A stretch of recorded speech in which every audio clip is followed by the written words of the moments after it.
Hello, good evening, everyone.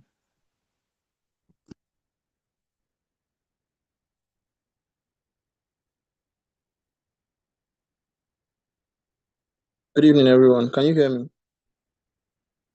Yes, we can hear you. Okay. Apologies for the resuming late tonight. So today, what we are going to be doing today is basically a recap of what we did not yesterday, 2 days ago on Tuesday.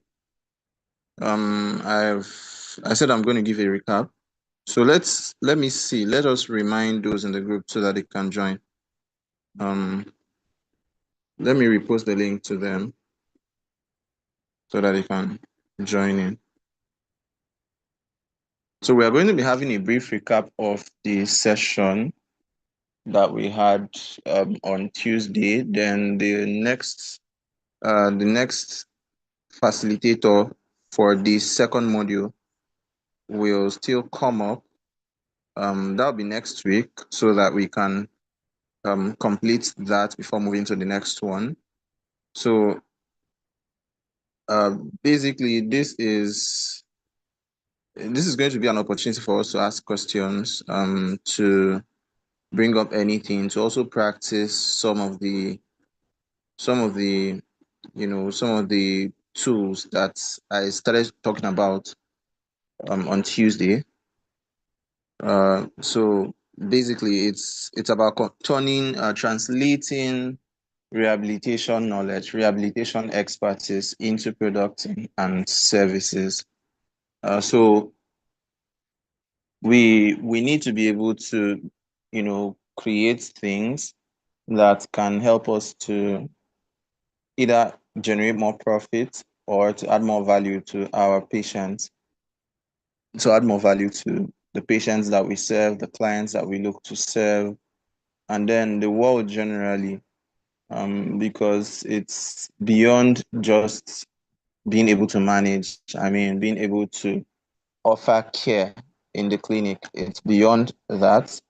We're now talking about preventive, we're talking about universal health coverage, we're talking about so many things, so many things. So as much as we want to advocate for inclusion at every level, we also need to be able to communicate the inclusion or communicate the need for that inclusion.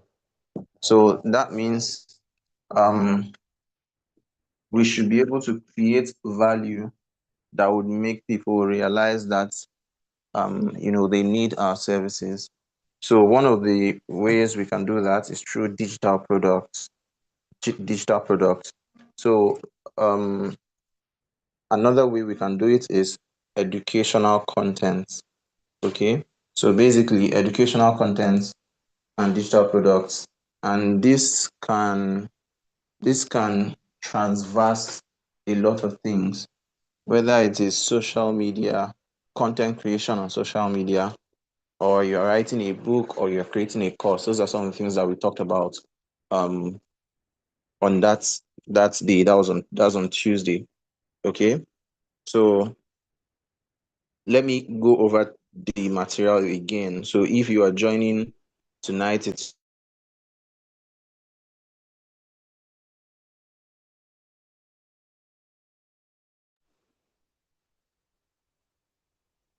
okay. So I'm trying to share my screen. Okay. So, and then if you have any question at any point, you can put it in the comment section. I'll see it and I'll pick it up, okay? Based on the conversations that we've had already, and then what I'm going to be sharing tonight. And I would also want us to um to to be I want it to be interactive, and want us to be able to follow along, okay? So maybe if you have another phone, another device, you can follow through. You can follow through the conversation. We might create another thing together, so that you will learn how to do it. These things are, like I was saying the other day, these things are very easy, very, very easy to create, very easy to do. So let me quickly go over the entire the presentation, what we discussed the other time, so that we'll now have a good board to jump in and continue. So this, I'm sharing my screen, and this is the Gamma document, the document that I used. Okay, so this is it. Translating rehabilitation expertise into products and services for wealth, autonomy, and digital care. So we're looking at how we can turn what we already know into streams of value, value that can bring profit, value that can bring influence or impact or whatever. Okay, and of course, we already know who is involved in this presentation, every rehabilitation professional. And then why it matters. We talked about the reality on ground. So they are talking about strike. I mean, it's more like right now we are taking turns to go on strike. Once NARD is done, JSO will get angry and start their own strike. We'll start our own strike. When we are done, they will look for another thing and start. Maybe it will now become nurses that will go on their own strike. And at the end of the day, it just seems like things are not making sense. They're not making sense. And I don't know where we are going with all of this, but one thing I'm very much sure is that a lot of healthcare workers will get poorer. That I'm sure. And it's not something that is nice to see or admit, but unfortunately, that's where it is. We have to be able to face whatever it is. We have to be able to face it squarely and tell ourselves the truth that we're not really going forward. Some people have worked for years, many years, and they've not really seen results like many people. So this is one of the ways that we can leverage on what we have already to create things that people would want to buy, people would want to purchase, and definitely give us some money. So like this is what's on ground: unemployment, underemployment, so many things. Okay. Clinical skill without autonomy leads to frustration, burnout. A lot of people are not happy with what they do because I mean it's not really profitable and they don't have that sense of autonomy. Wealth is no longer optional. It's protective. Wealth protects you. If anything is going on with you, maybe you walk to the point that you break down and you probably need, hospital visits, you need a surgery or you need an MRI, you begin to realize that your pay, I mean, as a worker, as a health worker, may not even be enough to get you past the door, to get you a good consultation with a doctor. The last time I went to see a doctor in one private hospital here in Abuja, and that was when my eyes opened. I had to consult for with a certain professional, and I was billed 30,000 naira for just the consultation, and then I think extra 7,000 naira to get a card. And this is not like it's private. So that's the situation on ground. When people are coming to you, when they are coming to you for help, when they are coming to you for the service, and then they are paying, and you are in a facility, and it's not you paying, they are the ones paying. You can easily tell the patient, go and do MRI, go and do this scan, go and do that scan. When it's you, and you now realize that you have to pay a certain amount, maybe 210,000 or 300,000 out of pocket, it can be really frustrating when you sit down and start asking yourself, you put all of this energy, all of this time into the system, and this time it's more like you are feeling like you're left behind because I mean there's a whole lot of stories that are not being told. So this is not about rebellion. It's not about you learning, okay, you need to the whole program, this whole program, it's not just about, oh, I want to become comfortable, I want to make money and I'll quit my job, I'll fire my boss. No, that's not the truth. Part of what we're doing here is not just entrepreneurship, it's also intrapreneurship. That means you're able to create value even within the system that you find yourself. The future of work for healthcare professionals, the future that would make sense is partnership, it's not employment. That means with all of these things that we are learning in this program, you can actually approach your employer and say, I mean, for those who are the employees, you can approach your employer and say, I know how to improve the revenue. I know how to increase the IGR for this company, for this clinic, for this facility. I have some ideas. I have skills that I can integrate, and we would have more clients. I have things that I can do, and it will expose us to more opportunities to attract more investment or whatever. Okay.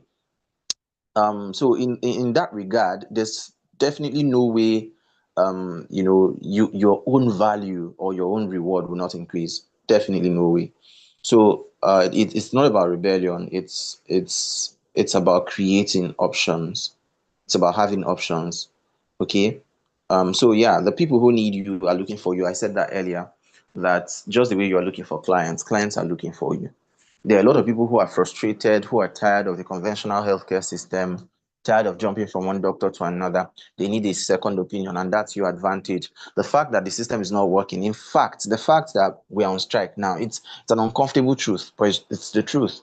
The fact that we are on strike, I mean, Joesu, health workers are on strike, is an advantage to every one of us, one way or the other. Why?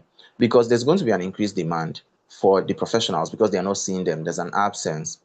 Okay, so there's more like a reduced supply. So eventually, there's going to be increased demand for healthcare workers. Now, in that increased demand, there's also information overload. People are everywhere online saying all sorts of things. The quacks are the ones trending. I said it the other day. The quacks are the ones trending. They are doing all sorts of things. They are making videos, and you see their videos 1 million views, 3 million, 10 million views, and all they do is just pull people's necks, crack their backs, and take their money. They will now put one x-ray machine in front and should be showing x-ray as if they know what they are looking at. For many of them, it's not the case, right? And it's unfortunate that these people have the field play, they have the visibility, they have the everything, and it's now actual licensed professionals who have contributed so much, who have spent so much to learn, so many years to learn. They're the ones that are now suffering. They're the ones that are now poor. It's unfortunate. It's scary, and with the way we are going, these people will continue gaining traction. They will continue gaining traction. So now, despite that, a lot of people are afraid. There are people who have even tried all sorts of things. They've even tried those people. They've tried traditional, tradomedical. They've tried everything, you know. But they need your help, and you can help them. And you can only help them if they see you. Okay. And one of the ways for you to get people to see you is these things that we are discussing right now. Being able to translate your experience, translate rehabilitation expertise into products and services. And in this session, we'll be talking about, we talked about, creating products, and also we talked about tele-rehabilitation. Okay. And of course, there are tele-rehabilitation experts, there are professional, organizations and all of that, tools and techniques and all of that. But what I came to do is pretty much to simplify this thing to the very, very basic, like to the nearest minimum, to simplify and summarize it, because it's easy. It's really not difficult. It's not difficult. I've been opportune to consult for people from different parts of the country and different parts of the world. I had the woman reach out to me from the UK. She was previously in Canada, but she moved to the UK, and she had coccydynia postpartum, coccyx pain postpartum, and she was so anxious. Someone referred her to me. I can't remember who exactly, and then we had a consultation call, and I was able to draft a lot of things from that conversation, take her clinical history, send her a summary note, and then also offer some kind of advice. I was like, you just have to see the physio there for more proper assessment and treatment and all of that. And she was like, the system here is so rigid that the appointment they gave her was like, I think 6 weeks ahead. So I think about 8 weeks or so, but then it was remaining 6 weeks. And I just tried to give the counsel that I could, what she could be doing at the time while she was waiting. She was going to wait for the consultation with the physio, because there, according to what she said, after the coming for her postpartum checkup 6 weeks after delivery, they will present you a note whether you want to do pelvic floor assessment by a pelvic floor physiotherapist or not, or you're good and you go. So they gave us 6 weeks appointment. I was like, okay, you're going to be in my mind. I'm like, makes no sense that you're going to have a patient be in pain for 6 weeks, waiting for a professional for 6 weeks, and it's not like they're trying to do anything. So the fact that there's limited accessibility generally all over the world to the right kind of experts. Sometimes what people just need is somebody to talk to them and tell them they will be fine. Is somebody to talk to them and tell them they won't end up in a wheelchair. Is somebody to review their reports, their lab reports, their radiological investigation. As long as it's within, I mean, it's something that your training and ethics, kind of covers. So sometimes that's what they just want to hear. There are people who have reached out to me for different things. Someone reached out to me after his dad had a stroke, and they went to the hospital, and they were just doing. We already know what it looks like. The management was horrible. It was horrible. You go to a federal hospital, and then they say the CT machine is bad. And next thing they were saying, okay, that they will do the CT the next day, tomorrow. So he called me. He was concerned. He told me that what he was seeing on Google was not really correlating, because he was trying to find information. He was not in the state. He was not in Abuja. He was trying to find information, and correlating with how the management has been going, and communicating with the family members over here in Abuja. And at a point, he was uncomfortable. He called me and was like, this is what they are doing. This is what they are doing. I'm not really sure that they are doing the right thing, because, I mean, it's not tallying. What should they, can you help me? Tell me what they should have done by now, so I'll know that my father is in the right hands. And I started telling him, because he's close to me and I wanted to help. So I now started telling him. I made a note of what the acute care should look like, at what point the patient should be stabilized, at what point, what ICU care may look like, at what point they need to do an emergency CT, what's the timeline. I sent him the document I made, and he looked at it and he was grateful. So from time to time, he will call me, we'll communicate. I kept on telling him what to do. Oh, don't let the doctors be. Try and grab at least one person to follow up on your case. Health workers are on strike, so everywhere may be like this, like that. And he was able to do all the things that I said. Get a doctor, make him your friend, send him recharge card or this and that. I mean, I just had to be that blunt. And they followed the instruction. I said, don't wait for this whole CT issue. The CT should be done within the next 3 hours, at least. And they are saying next day. No, insist on taking him to another place for the CT. And then they did. They took him for CT, came back, did all the necessary things that they had to do. And by the time the whole process was done, it ended up being a TIA. So, they just stabilized him, and the man was back and all that. He sent a very long message appreciating me in a group that we belong together.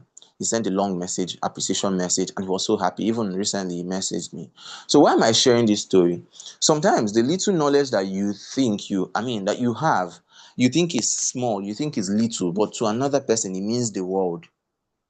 It means the world. I wish I could grab the screenshot of that particular message, and I'll put it out here, so that maybe I'll do that before the session ends, so that you see what I mean. There's just so much that you can do with the knowledge that you have. When I was talking the other day, I brought up tinnitus as a case study, and I have experienced tinnitus myself. Ringing of the ear, that's annoying, boring ringing sound, and it was depressing. It was very annoying. I mean, I was scared. Like, is this how it's going to be ringing forever? All of that. Now, you can imagine if there's a document that I could have readily accessed, and I'll just see that, okay, this is what to do when I have tinnitus. This is what you should do when you have this kind of condition, or this is who you can call. You can just call on the phone. right? And at people's desperate moments, that's also another advantage that we have.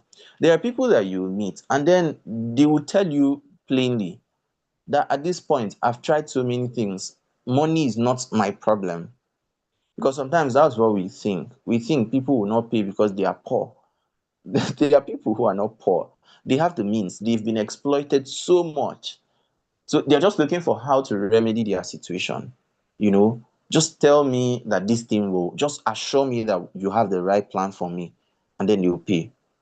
Okay. So if you're able to translate the things that you have, that's in fact the first point of call is mindset. Because a lot of people don't believe that what they have is actually valuable enough. So that's the first point, mindset. Opening your mind to the value that you already carry, you know, giving yourself the permission to do these things because you can, because you are licensed to. I was saying that we are afraid to do certain things. The quacks are taking over. They don't have license, they don't have training. I listen to them explaining some things and I just cringe. In 2026, somebody is still telling a patient, oh, they are doing manipulation so that they will adjust the spine. If they put it, the spine will fix back in place. By 2026, when people have access to information, people still believe that trash. So you have your own training as a physiotherapist, you've trained, you've come out, you studied 5 years, 6 years, you did masters, PhD, anything that you've done, DPT, and now you have the right knowledge, you are armed with the right tools, you have the right clinical skills. How can you put these things into things that people can easily access and see that value that you carry? And remember, at their desperate moment, they can pay almost anything beyond your wildest imagination to get access to the value that you can render. I've done consultation calls for people, paid consultation calls, and all I needed to do, I didn't have to treat. It's not in every case that you have to be bothering yourself about treatment. All I needed to do was to do a thorough assessment, clinical assessment, ask the right questions, try to kind of synergize information, synthesize information, get information about red flags and all of that, do some physical examinations I can do over the phone, and then I'll write everything in detail. It can be as simple as WhatsApp, as simple as a Word document, and send it to them. Okay, take this to your doctor. Then when you go to the doctor, insist on seeing a physiotherapist. This is tele-rehabilitation. When you go to your doctor, insist that you want to see an audiologist or you want to see a speech therapist. This is also tele-rehabilitation. For some patients, what will save their life is understanding their part of care. And that understanding of their part of care, you have done maybe like 50% of the work, and they'll be glad to pay you for it. The only thing is that you need to know how to structure yourself. You need to know how to structure and position. That's why the next episode we'll be getting into, we'll be talking about strategic positioning, branding, brand identity, and all that. So now we're talking about translating clinical expertise into products and services, tele reputation using simple tools and scalable systems. So let's dive right in. Um, so yes, I've already talked about all of these things. I've talked about autonomy. I made a post recently on Facebook and I said, if you are not in control if you are not fighting or striving to be in control of your personal economy, then systems and people that are hardwired to control you will make you to remain in systems in that circle of bondage perpetually. It's more like paraphrasing. I don't remember the exact way I put it, but that's the idea. So if you refuse to step into control, we will all keep complaining about the employment system in Nigeria. We'll all keep complaining that things are bad, that things are difficult. We'll all keep complaining about, the government and areas and all of those things. I'm not saying we shouldn't fight. I believe in fighting. I'm a fighter by nature. I want to fight, but at the end of the day, we also have to be realistic that while we are pushing, especially not even for us, but for the younger generation, while we are pushing, what are we doing for ourselves in the meantime? Because this is the reason the powers that be can look at us and say, oh, you people don't want to work, you are doing strike, no work, no pay. because they believe that a lot of the health professionals have no other alternative. They have nothing else that they are putting their hands into. And when they try to push that no work, no pay, they will eventually be frustrated and they will come back to work. That's the mathematics, you know. However, that's for us to be, clear about what these systems of control look like. Okay. Autonomy is just about having options. And this is part of what this would do for us. Being able to create something, anything that is of value that people can purchase. Now, also learning how to sell whatever it is that you've created, okay, or how to use it to increase the value that you're offering. So now, so these are generic income streams, right? These are things that everybody can penetrate. Everybody here can penetrate. Doesn't matter whether you're a physio, whether you're OT, whether you're a speech therapist, audiologist, or orthotist and prosthetist. These are areas that you can penetrate. And one is paid assessments and second opinions. Remember, I was talking about people needing second opinions. Like the guy who called me on phone, called me around, I think, 1 a.m. in the night, the midnight, and I picked his call. That was when we started talking about all of those things and the timeline and everything. Now, people are looking for people who can offer assessments with the knowledge that you have, knowledge about red flags, about, differential diagnosis, about triage, about different things. Okay, how can I put this and this together and give this person the information that they are looking for? And even if the only thing you can see is when you go to your doctor, insist on seeing a physiotherapist. I've done this for a lot of people, you know. All I needed to do was step in at that initial phase. Okay, what's going on? What have you tried? Okay, so when you go to, some people will tell you that they've been seeing physio, that they've been doing physiotherapy, they've been doing physio. I'm like, okay, the physio you have been seeing, is the person licensed? Is the person, where did they train? Where did they? I just use style and ask those questions just for me to find out that, oh, it's not really like a physiotherapist. Or, all these people that do massage, all these people that, I'm like, no, that's not physiotherapy. So you have to ensure that you are seeing the right expert so that they don't get you worse.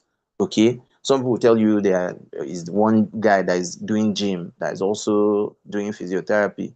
And then by the way they will explain what the person told them is their problem, you will know that this person is not a licensed professional. So paid assessments and second opinions. My doctor said I should do surgery. What do you think? Oh, the doctor saw me and said, I need to do stem cell. What do you think? So you're not outrightly trying to come and say, no, no, no, no, no, no, don't do surgery. But you can, educate them more, because that's also what the system lacks. Now, if we look at the system that is operant in Nigeria, the healthcare system, or anywhere you are, if you observe the healthcare system, whatever the weakness is there is your advantage. Because entrepreneurship is basically about turning problems into opportunities, turning obstacles to opportunities and problems to profit. So if you look at the Nigerian healthcare system, one of the issues that healthcare professionals have toward the people is trust. So how can you leverage on social media? How can you leverage on educational content? How can you leverage on digital products to create solutions that will foster trust, will build trust? You are looking at the system and you are seeing that waiting time is a lot. There's protracted waiting time in most cases. So for a patient to get access to a particular doctor, oh, come by this time of the day, come in 3 weeks, he's fully booked and all of that. Meanwhile, you can sit on the phone and have a conversation with them, have a conversation with the person. You know, I've reached out to, I shared it the other time, reached out to a health coach. She's a pediatric dermatologist, and also she's into holistic wellness, which I'll also encourage everybody, every one of us, to get into one way or the other. Get into either life coaching. Life coaching kind of gives you an umbrella to penetrate a lot of things, or holistic coaching or holistic life coaching. Now, what this does for you is that you can also start blending in other things around healthcare: general wellness, well-being, mental health, sleep, exposure to sunlight, grounding, different things about general well-being that you can introduce to your system and create extra value for your clients, and then tilt them towards your area of strength. Okay, so she does this, does that, and we got talking and we started talking about pricing. So she charges 400,000 naira for coaching, group coaching. And then she charges 700,000 naira for one-on-one, which to me is very fair, like very fair compared to the amount of value she's willing to give it to put into it. So why can't we also look at these things? Why can't we start looking at these opportunities and not just keep thinking, oh, I just need to get a job. There are many people now, many many industrious people that are trapped because they don't know that there are options. They don't know that these kind of options exist. The only thing that they see is classroom and clinic. So it's either I'm following that straight line path to become a lecturer and a professor, or I'm following the straight line path to become a consultant, to be anything in the clinical cadre, right? But then in between these two, there are a lot of options, and you can do all of them. You can blend all of them. You can do coaching, consulting, mentoring, public speaking, training, and all of that. I've been invited to do a training for a pharmaceutical company, and it was the first time I was being paid that amount of money. I think that was fresh out of my NYSC when I finished my NYSC. I was invited by a pharmaceutical company to do a training on pharmaco, non-invasive, something about pain patches, do something about pain patches. It was this Salon Pass brand, and it was an amazing outing. I did the training. The other speaker is a consultant family physician.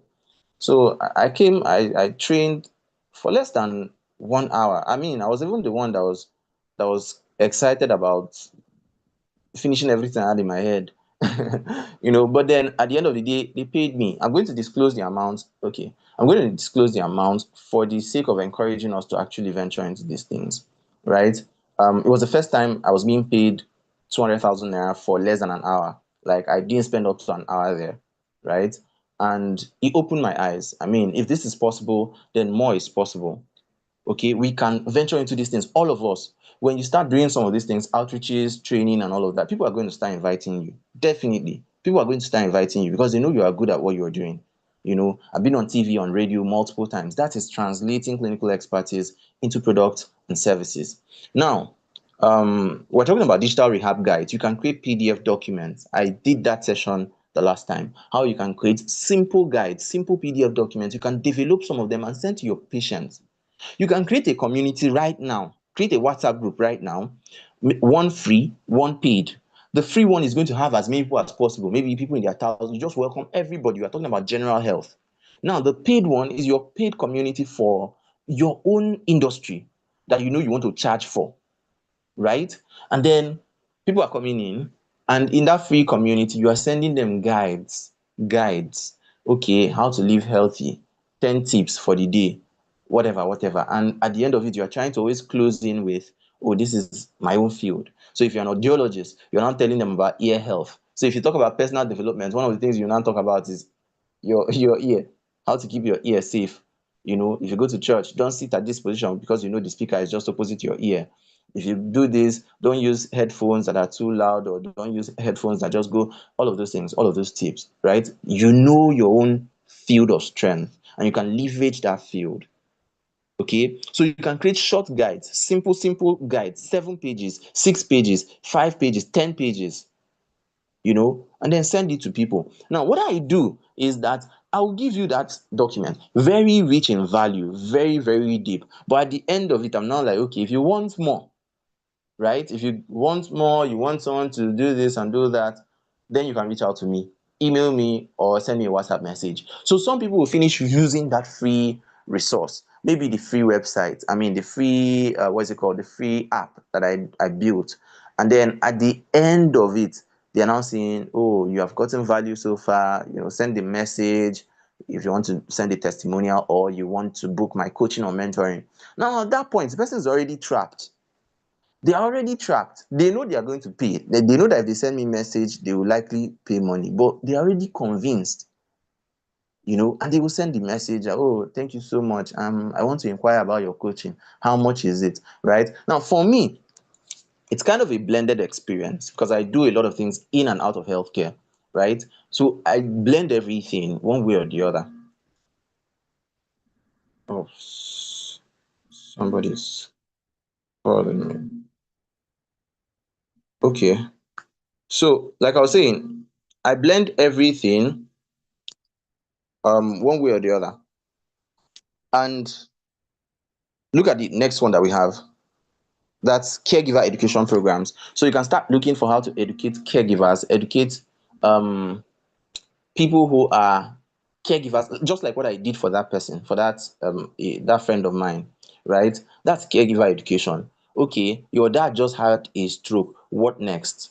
You can even write a book after a stroke. What next? And you may be wondering, how am I going to write a book? What do I know? How do I do this? How do I? You can collaborate with people. You can write a book that exposes every other member of the team, let the physio, the OT, the speech therapist, role, scheme of whatever, everything that you want to do, scope of practice, ethics and everything, put it together in one document. I started working on something similar, something like that, for medicine, nursing, physio, all the health and rehabilitation and medical professions. I wanted to just put a document to, analyze the scope of practice. And I said, okay, if I put anything here, I'll run it through friends in all of those fields so that we can verify the information that I'm getting from the digital space, that I'm getting from open source, I'm getting from AI.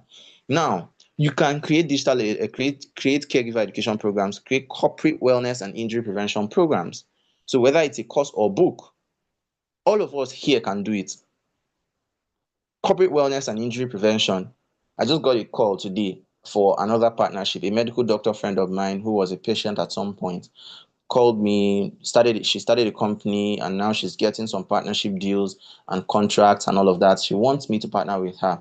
So she already knows that, okay, this is one of the things that I do well, corporate wellness and stuff like that, first aid, all of those things. So she called me in. So we're about to have that conversation. Now, it's something we can all do. It's not hard. You can start doing a learning track. You can start gradually, positioning yourself in these areas. Look out for things like um what's it called again? Occupational safety. Yes, occupational safety, training programs in occupational safety, um, occupational wellness, occupational hazards, all of those things gradually, right? Because the truth of the matter is, as long as you're a health professional, it is even assumed, the public assumes that you know these things.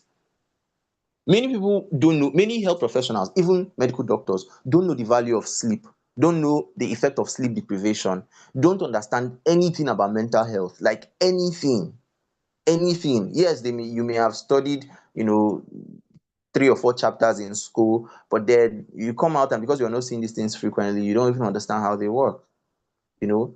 And that's why a medical professional can open his mouth or open her mouth and tell a patient it's all in your head. You're overthinking it. If you talk too much, we'll send you for psychotherapy evaluation because they really don't connect. That empathy is not there, right? So, if we begin to look into some of these things, you will easily become a champion in the healthcare space. Why? These things that we consider, that we think are not really so necessary, but they are basic. So many people need the information and they hold it in high regard. And as long as you wear a white coat or you hold a stethoscope or they see you walking inside a hospital, they believe you have the right information. So we can as well just go and empower ourselves in those areas. We should all know something basic about diet, something basic about sleep, something basic about sunlight, something basic about some of these things. Mental well-being, psychological first aid. Now let's go to the next one. Student mentorship and exam prep. You can create mentorship programs. You can create examination prep groups, right? That people will pay an amount to join. Even if it's small, even if you want to help the community, you want to help everybody, pay 1,000 or pay the amount you can afford, right? And join this community to help you prepare for your examination, prepare for your clinical exams and all whatnot. Now, we have student ebooks, paperbacks. I've talked about this, right? Creating books, writing books. You can find an editor. I had a book I started working on. One of the books I'd actually distributed a lot of it, but I decided to add some things to it. So I added some things and I found an editor, and the person is going to do the complete work. Everything is inside, but it's just to make the book come out fine. That's all. But everything all the contents are already there.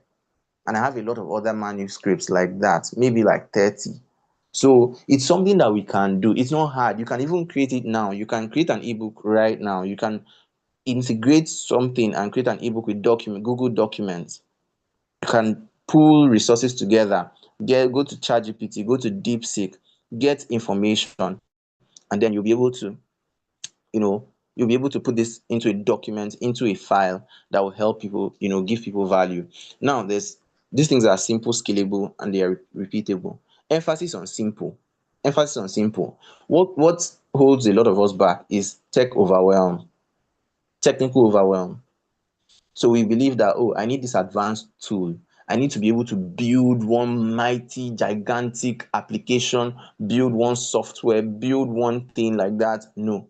All my life, most of the results I've gotten, I did them with simple tools because I don't even like stress. I love simplicity. I adore simplicity, you know. So I build everything I'm doing, almost everything I'm doing on simple platforms, on simple tools. Now, um, let's look at this. Profession specific translations. Okay, this now applies independently to each of us. Okay, this is where you understand your field of strength. Yes, of course, we know that our roles overlap, particularly occupational therapy and physiotherapy, right? We overlap, and that's why a lot of people fight about it a lot. Some say, oh, you are meant to be doing hand rehabilitation. Some say, no, you have no business with teaching a patient how to use this or use that, or teaching a patient how to turn their fan. You have no all of those things. We have a lot of overlapping roles, right? And it shouldn't be a problem as long as we're executing correctly, efficiently. We shouldn't be a problem at all. But then there are other things that we should be able to look into and say, okay, this one is my strength. And it's not just my strength because I say it by mouth, because I have the evidence of it being my strength and I can easily create things around there, you know.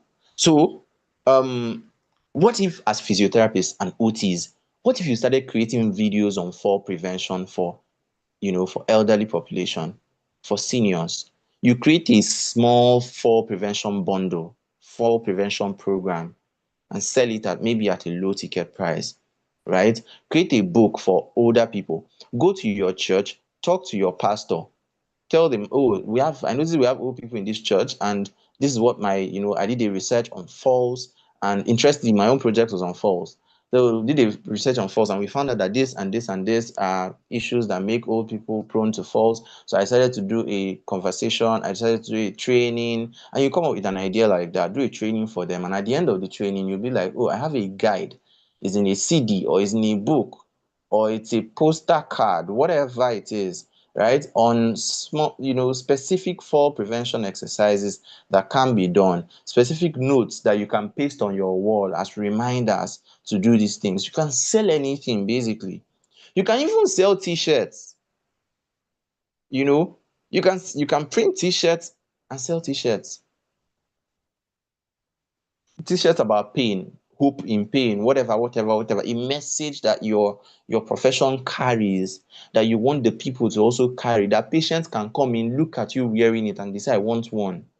you know stroke is not a definition, or stroke does not define me.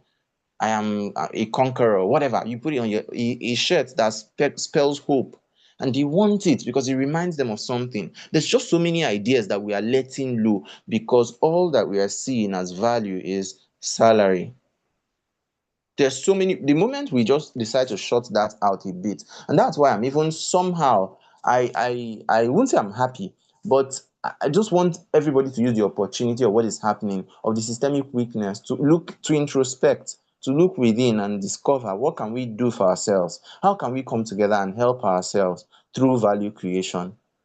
Now, back here for the physio, it may be back here and ergonomics, stroke rehab, what it should look like, create products in this. For me, I picked special interest in women's health. I'm currently working on a book on women's health. And before I even went too deep in that book, I went on Facebook and I asked, because I had created viral posts. I mean, I created posts that reached many millions of people around women's health, you know, episiotomy care, episiotomy without anesthesia, the bad practices around episiotomy and all of that. And a lot of women were coming to my comments to cry, to lament about how they acquired PTSD after they gave them episiotomy in a very terrible manner without consent, and they didn't even stitch well. all of those things. So I started working on a book, and I told them, what topics would you like me to add? And they listed a lot of topics, a whole lot of topics. So, because of my expertise, because people have already trusted me, because they see me on white coat, they see me talking about this thing, they see me talking about it repeatedly, they believe that I know what I'm saying. So all you need to do is to be able to align with the right information that you can acquire. Open source is there. There are a lot of information out there for you to build anything that you want to build. There are books, there are courses, there are programs. AI can get you accurate information that you want right now. I can program my AI to give me only best quality evidence, best quality research. This is that you are treating a patient, you don't know which protocol of assessment, what prognosis, what this, what that. I can program my tool, my AI tool that I'm using, whether it be ChatGPT or DeepSeek or anyone. I can program it to only give me culturally appropriate and time sensitive information. So I'll get only research within the past 5 years, so that it's recent enough and it's like the best quality, highest quality evidence. I can develop a tool that can help me crack my patients, that all I need to do is to just talk. You know, ChatGPT can even do that. You talk and it records everything. You're just sure that everything is clearly recorded. And you put it into a documentation format, a documentation sheet. And it can now prompt some questions that you forgot to ask, and you get all of those things done. So how can we build things that not just the clients can use, but also your other professionals, right? As a speech therapist, why not design games that can help people develop their speech? Maybe objects will appear on the screen, goat will appear on the screen, and the client will try to mention it in their native language. Something else will appear. If they get it correct, they will tap.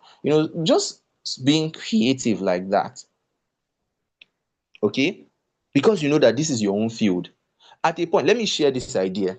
I'm going to share this idea. For the speech therapists, one of the things I've noticed with some patients, stroke patients especially, is this, what I call it, locked in syndrome. This frustration around communication. So they want to say something, but like their brain is not communicating, or they have a speech deform, a speech pathology, and they're not able to say what they need, and they get frustrated. Their caregivers are frustrated, the physio is frustrated. How about building an application, collaborating with somebody, build an application that will list out all the things that they want to say, like most of the things that they usually need, right? And then they can just press a button and that thing speaks out for them. So they say food, they know, because they can see, they can understand, they can read. Nothing happened to all of those ones but speech. So they can just look at it and press it. You can suggest they bring bells, bring whatever. They will look at it and press, and what they are looking for is solved. I thought of doing that long time ago. I didn't have the tools that I have now that have done it. So that's it. Ergonomics. This is also a very, very powerful soft landing for a lot of physios. Talking about the right chair, the right setup for your workplace, and all of that, all of those things. You can partner with organizations. You can go to companies and talk to their heads of department, talk to their operations manager, or even the CEO. Tell them that this is what you have, this is the benefit, and how it's going to improve workplace productivity. And a lot of the time, I think what we actually lack is networking ability, the ability to make social connections. Because a lot of the time, the people you are looking for are looking for you. I said that already. So if you're able to make certain connections, if you're able to go for events, meet people and tell them what you do, print a t-shirt about what you do, physiotherapist with a difference. Oh, I'm a physiotherapist. Your pain melts like butter in my hands. Physiotherapist, blah, blah, blah. All of those things, right? Um, I analyze movements and I help you live pain free. You print it on your t-shirt and you go for such events. Now people are going to look at you and automatically they know what you do and they approach you by themselves. You know, this is just an additional tip. You can decide to go and register somewhere, maybe a highbrow gym or a golf club if you have the money, tennis club, whatever.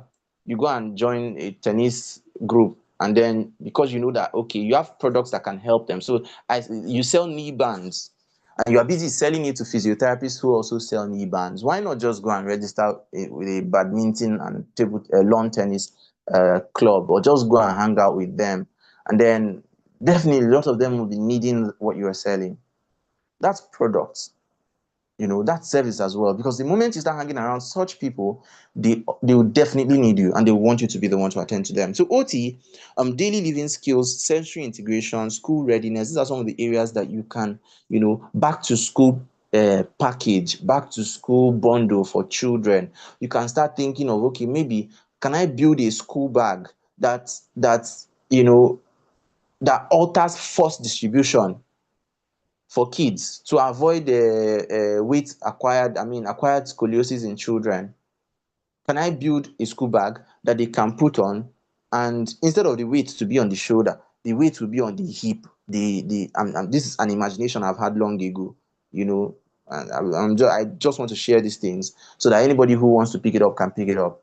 Now, um, because this is like your thing, right? This is your back to school, work life balance, work life, whatever, all of those things, reintegration, return to work. Okay. Even for pregnant women, postpartum, planning their return to work and all of that, you can write books. After delivery, what next? Like all of those things. Now, speech therapist and audiologist, all of these things are things you can write. No, most women don't have any. I'm very particular about women.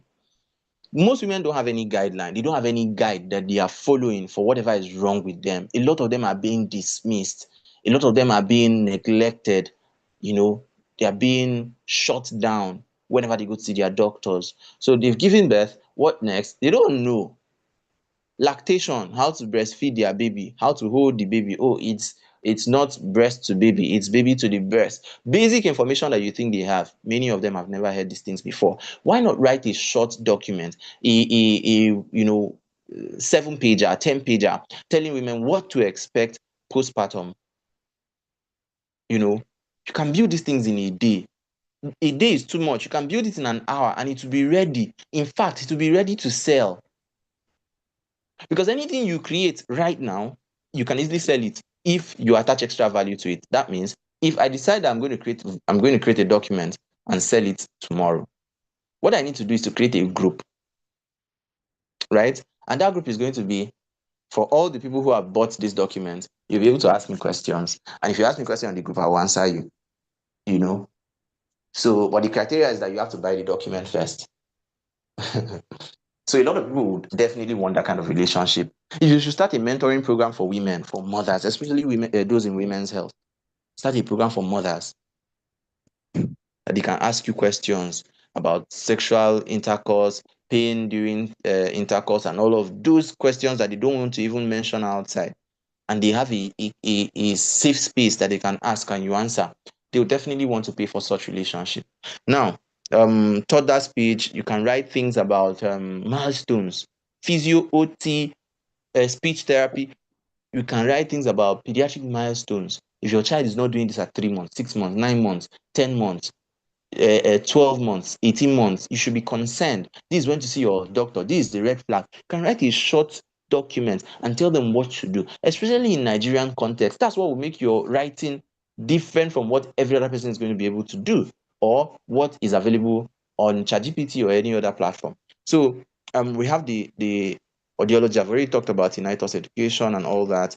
P&O, post-fitting training after amputation, right? What next? Dealing with phantom limb pain, how to do stump care. I know, yes, this is also where the physiotherapist comes in, but who says we can't collaborate? That's actually the glory in what we are doing as health professionals. No man is an island, and nobody has monopoly for all the knowledge. And where we are going with the universal health coverage, the Rehabilitation 2030 agenda, there's a whole lot of target towards polarization of information and knowledge, democratization of knowledge. There are certain things that are basic, too basic for us to be worrying over and saying this is us, this is our own, right? So we actually meant to be doing some level of task sharing. and task shifting so that we can have more time for more important activities, more executive, more specialized activities. Okay, so some of those things, how to take care of your stump, how to prevent the pain, how to do this, how to do that, how to wash your fitting, you know, okay, mobility education, how to move with it, what you should avoid, all of those things. Now, tele-rehabilitation, I already talked about this. So I won't be spending so much time on it. It's not expensive. It's not meant to be expensive technology. On Tuesday, I talked about ZimDoc EMR. It was, I mean, Dr. Nnamdi Eze is spearheading that, and it's something that you may want to try out. Um, there are a lot of advanced tools. There's also Rehabify. I didn't include it here. There's Rehabify, you know, but at the same time, there's WhatsApp. There's email. There are different means you can communicate with your patients. If you want sessions recorded, fine and good. There's YouTube. You can record the sessions. You can extract the transcript. You can turn it into a document and send it to your patient or send it to their doctor. These days, I prefer to even tell the patients. I prefer to work with clients and then connect with their doctors, with their primary care physician, with their physiotherapist, wherever they are. That's the extra value that they are looking for. Because a lot of times, some of these things that we don't want to do, when you do them, they perceive extra value. When you say, oh, I want to talk to your surgeon, they are like, wow, all the physiotherapists that have been seeing me before, none of them. In fact, if the surgeon says A, when I come for physio, they'll say C. When I go back to the surgeon, they'll say D. Next thing, they are fighting. But they've never decided that, okay, let me sit with my physio. Let me sit with the physio, or let me sit with the surgeon and talk about this thing. So for me, I prefer to just tell you on time, oh, I need to talk to your surgeon. I need to talk to your doctor. I think you need a dietitian. I think you need to see a speech therapist. We need to involve this person on time. And it's that simple. It makes work easier for everybody. Okay? So you don't have to do everything. Now, we've talked about Zoom, all of these things, the tools, WhatsApp, Google Meet, Google Forms, Google Drive. You can create some of them by yourself. I'll do a demo of one of the applications I created, and I'll also show us, I'll show us quickly how you can, work on something like that. So this is a workflow that you can use, getting somebody into an online consultation form, and at the end of the form, you have the output of the form, or they can send you the output from their end, and then you assess them via Zoom if they are candidates that are fitting for you. If okay, this thing, it makes work easier for us. We can now develop tools that can screen a patient at the initial point and tell the patient whether they need physio or not. A patient is having upper back pain, and having low back pain and some pain around the epigastric region, and this and this, and they are having changes in their urine, maybe oliguria, whatever. That is not really so much of your business, right? And instead of bothering yourself or coming and going and all of that, they do whatever from the app. They ask questions. The app is going to keep leading them until at the end of the day, it's like, okay, these are red flags. You should see your doctor immediately. And these are the other professionals you would need. If you still need physiotherapists, it will tell you, you know. So that's the kind of thing we should be thinking. We should have creator mentalities, right? We should have innovator mentality, that right now we should be thinking more of what we can create to serve a larger population of people, what we can create, what we can do to stand in our absence, what we can do that would reach out to people not just in twos or threes, but in thousands and millions if possible, right? Because if you write a book right now and put that book on Amazon or put that book on anywhere, put the book out, you never can tell how far it will go. You can go and speak at a conference one day, and then they are now telling you, oh, please, you have a book for this audience. It can be a very large audience. And then you have a book for this audience, and at that time, you don't have anything. You don't have any products to give them. And it won't make sense. You would regret it. I've been there. I've been at that point. So, assessment via Zoom, care plan sent digitally. So you see what I was talking about, sending them their care plan. So this is what your care plan should look, your care should look like. You should see a doctor. This doctor should see you, they would tell you if there's anything of significant concern. They will send you for any lab that is necessary, that is needed. Of course, if they miss it and you come back to me, I may still send you, but shall go to them. And then they may also send you for radiological examinations of concern, I mean, of relevance, maybe MRI, CT, whatever, right? And then when he's done, if this is not a condition that is primarily for them to manage or for a specialist to manage, if this is something that physio would, manage, then they'll send you back to us. But if they should tell you that, oh, just be taking this painkiller, they will say it's muscle spasm, just take painkiller, just take muscle relaxant, or just take antidepressant, or whatever. If that's what they're going to tell you, use your hand and use by yourself, insist that you want to see a physiotherapist. Ask them about physiotherapy.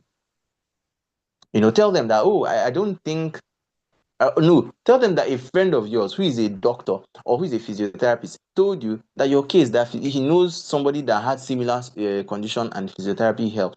Do you think I should see a physiotherapist? And even if they refuse, insist on getting a referral to the physiotherapist.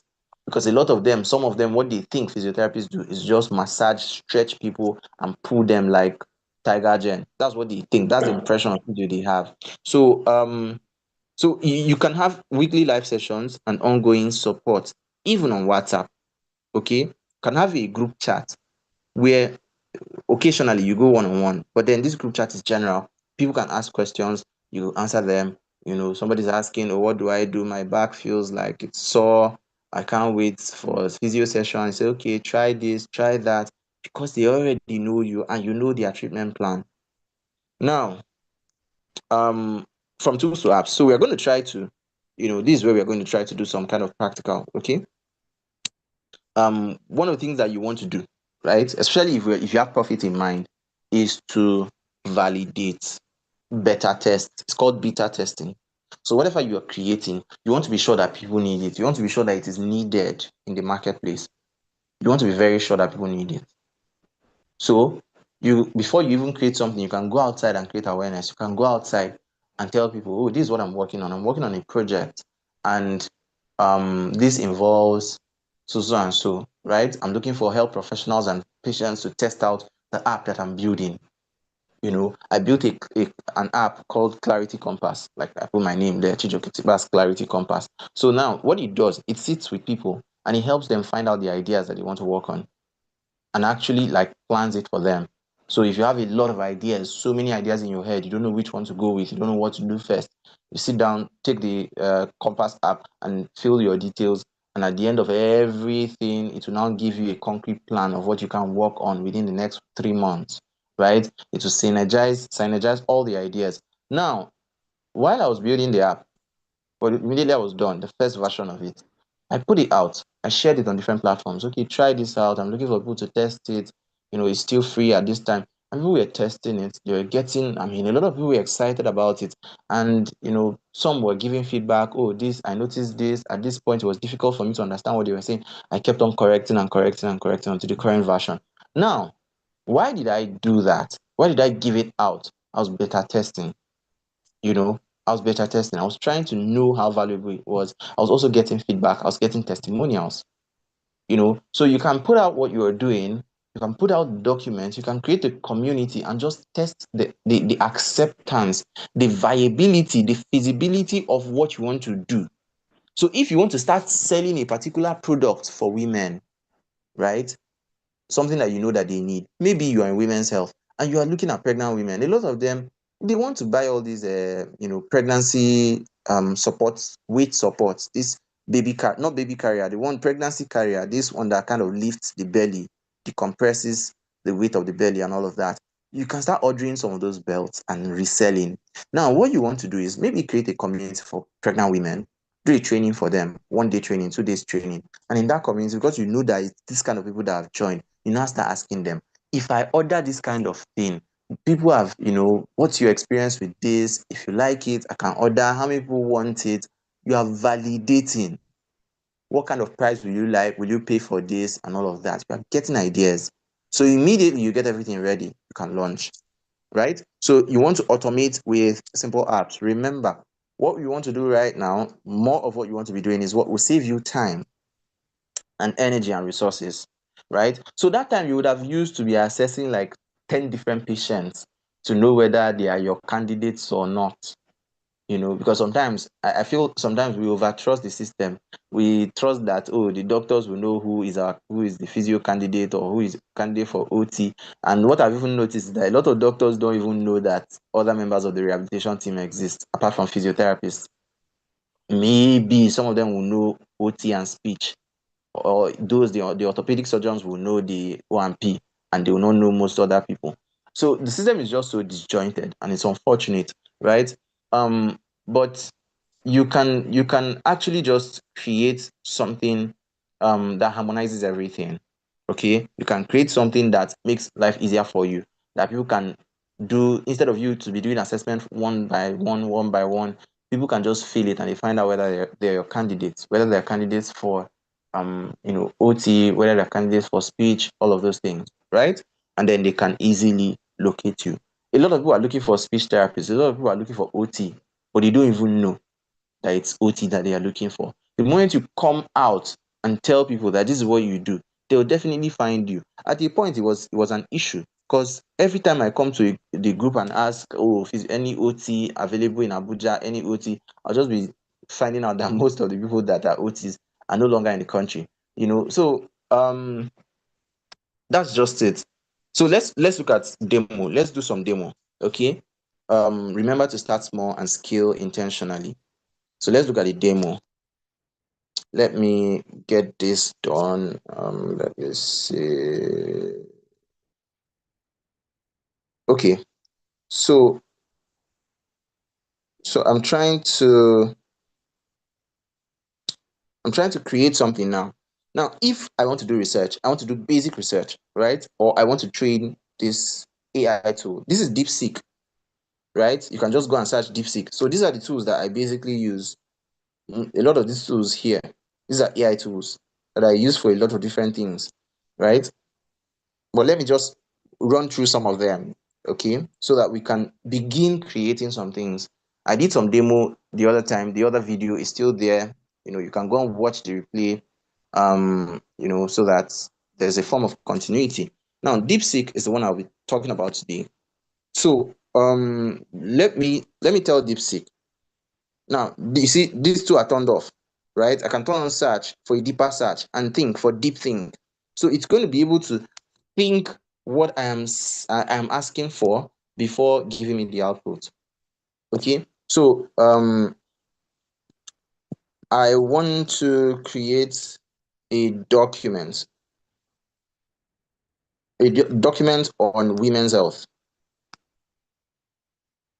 Mm, what every pregnant woman should know. A physiotherapist perspective. A physiotherapist perspective. So now, give only okay, use high quality evidence and only studies verified within the last 5 years. Whatever I'm speaking, whatever English I'm speaking, it's going to understand. It's going to understand me. Use the highest quality evidence. Now I want to create a document on, okay, now give me an outline first. This thing I did is called prompting. Okay, it's prompting. You are communicating with machines. You are communicating with a machine in your language, and they are going to interpret it. Now, it's going to think about what I said and try to analyze it, and then look at what it's going to give me. It's reading research articles, everything it can find. Then at the end of it, I can tell it to add all the references in a particular style, right? Maybe I want to use Harvard. I'll tell you to add all the references in Harvard style. Okay. Now, this is not for academic purpose. If you're doing academic research, you are submitting academic documents or whatever. I don't recommend doing AI because a lot of them they use this AI what is it called, AI checkers to catch those who are using AI for certain things, right? But for documents, something you want to sell, maybe a book and all of that. Remember, you are standing in as a curator. You are not a copy paster. You are not someone a harvester and transplanter. You're a curator. So you are harmonizing information, you are editing, you are proofreading, you are supervising. So AI is meant to be your slave, not the otherwise. The moment you start copying and pasting, you have become the slave for AI. Okay? So now, this is what we have. Okay, it's still going. It's still going because this is still block. It's still showing block here. This place is still showing block. So when it's done, so you see how much information it has to, it has to gather just to get what I need for the document. Okay. And you can turn this into a book. When I'm done with this, I can now tell it to summarize it into a 5-page ebook that I'll send to Nigerian mothers, something like that. Now let's leave this while it's still loading. We'll come back to this. We'll come back to this. So now let's go to Gamma. Okay, Gamma. Gamma is what I use to create these documents. This is the exact document that I'm using now. So let's go to my home. So if you go to Gamma, you go and sign up. Just go sign up here. Sign up on Gamma. Where's the sign up button again? So just go and sign up. And then, sorry.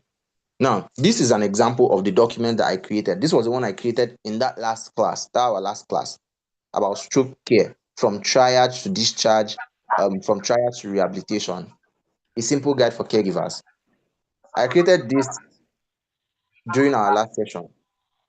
Somebody's mic is open. Please, can you help close the mic? Can you help lock the mic? Mute the mic. So now these are the examples. I mean, these are the things that I put into here.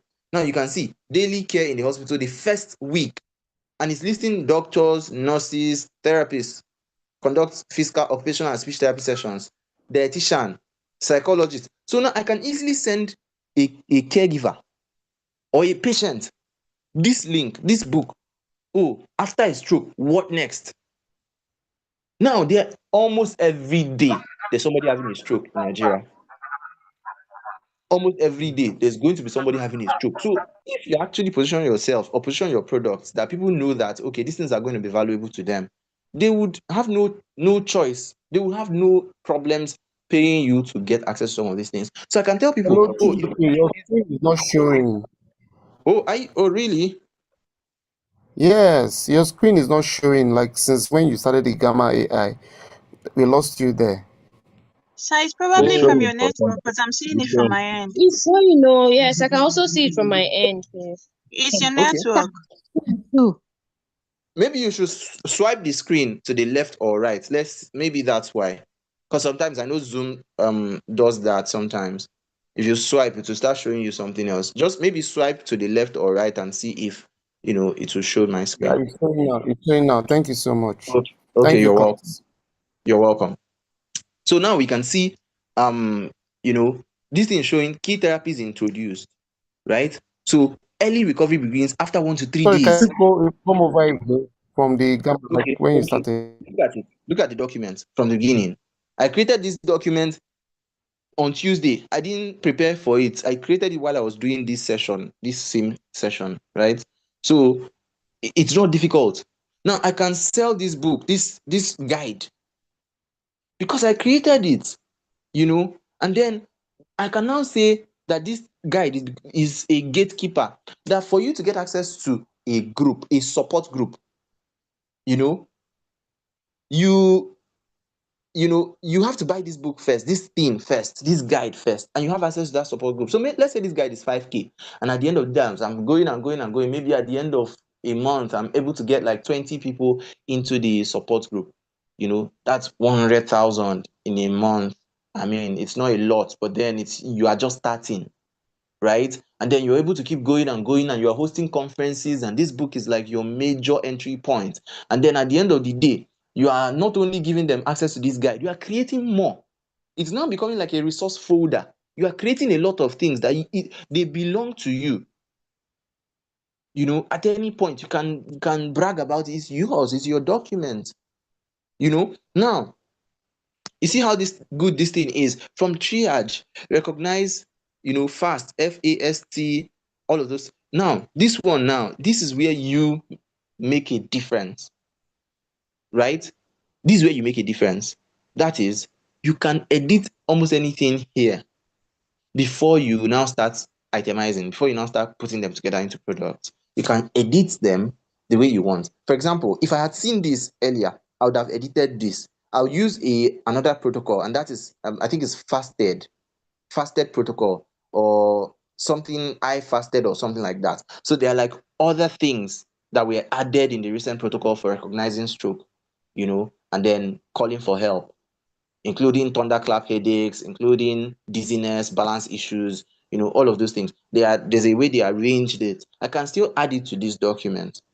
That's what makes me special. I can now say, oh yes, I contributed to it. I did not just do copy and paste.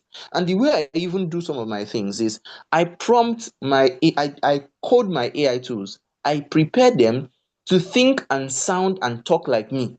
So if I write a document, right, that's why a lot of people don't know which of my posts I wrote with AI, because the AI, I have programmed them to sound like me.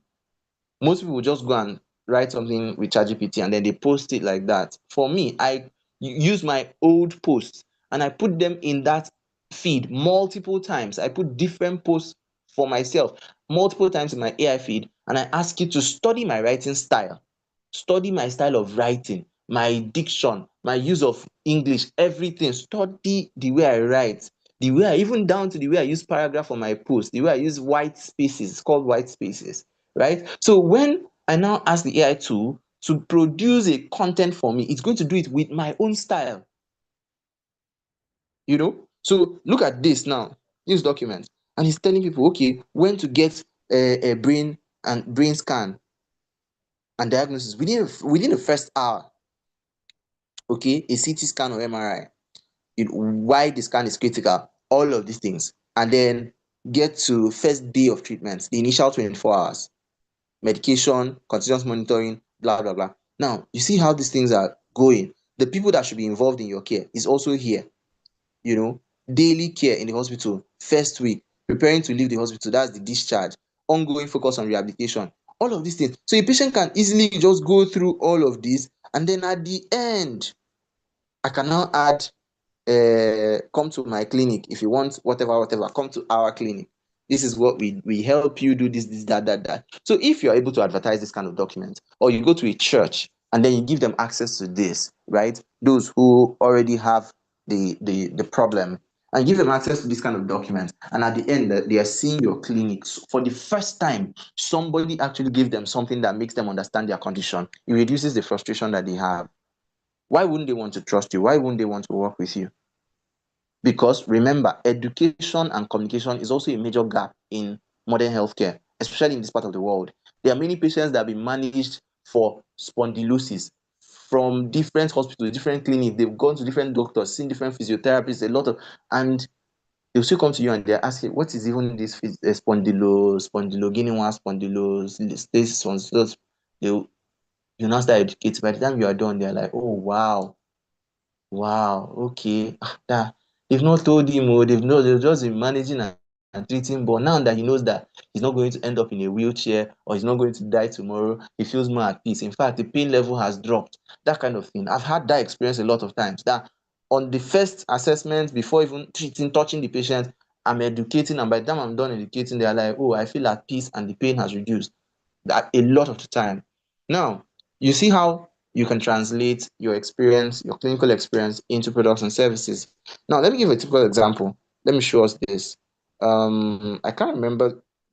Did I do this training? Holistic well-being. I think I was preparing this for a training. I don't know if I later delivered the training. This was created, you know, within a few minutes. Yeah, within a few minutes. So I created it for a training, and I could as well use this for as slides. So you can download it, you can do anything. So it's easy to create. When you have created this one now, okay, let's go back. You see this one now. I put my name intentionally there. Every woman's guide to every woman's guide to pregnancy and postpartum well-being by Chijioke Otiba. And I started writing things that I think they should know. Okay. And you can program this thing in such a way that you tell the tool, in fact, you already probably have your own knowledge information or knowledge product. Maybe it's not so refined. You can itemize it and put it into AI tool, and to refine it for you. Okay. So now let's go back to DeepSeek. DeepSeek is one of my favorite tools because of this deep thinking features. So now you see, it's even asking me next steps. The outline provides a logical, evidence-based structure for your document. To begin drafting, start with an introduction and physical activity sections as they set a foundational tone. Okay. For now, I'll get back to this, but let me just say, for now, just give me a 7-page summary. No, let me use 5. Short 5-page summary.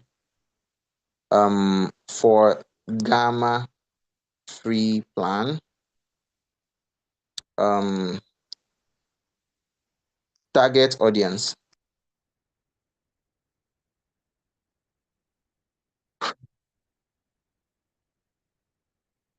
Target audience, Nigerian, pregnant women living in Nigeria. Pregnant women living in Nigeria. Insert references at the end in Harvard style. Let's say 8th edition. Now, let me send this.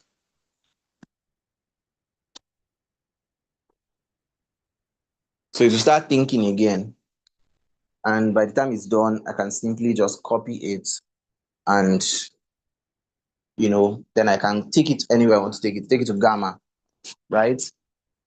So that's it for this one. Okay. Once you go to Gamma, you can go, and the steps are in the first video, the first session that we did. So I would allow us to actually go to that one and check it out. So now let's go to this. And if I want to create, I may not create this. I may not actually create because I've done one already. I don't want to keep spending my credits on top of this. So now, because I specifically requested for Gamma free plan, you can see paste in text, right?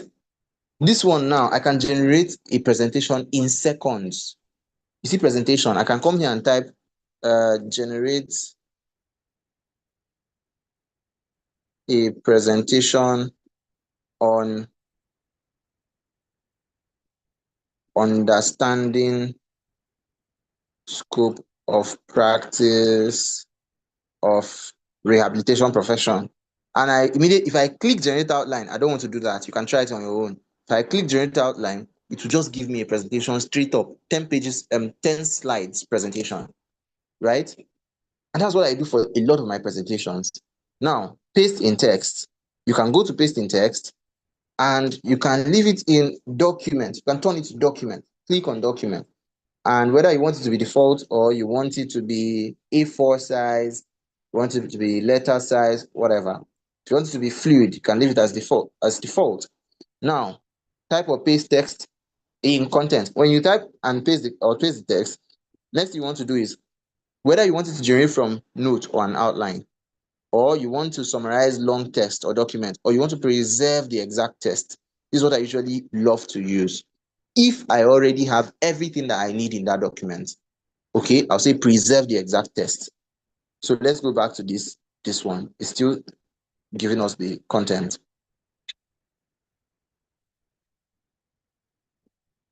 Still giving us that content.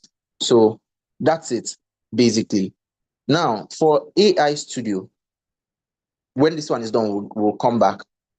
We'll come back to it. So this application now, this AI Studio is is a Google platform. You can see Google AI Studio on top here, right? So now, this is how you build a tool.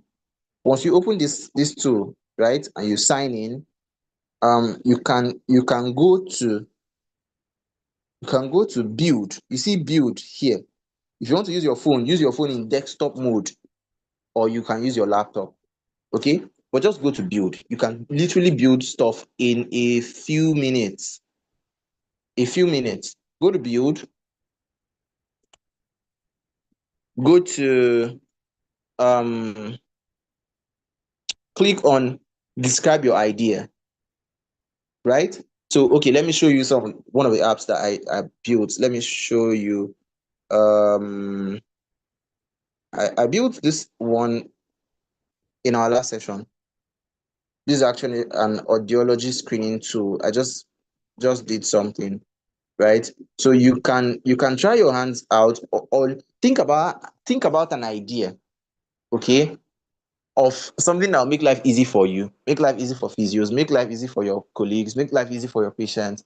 Think about an idea, right? No matter how silly it sounds, just come to ChatGPT.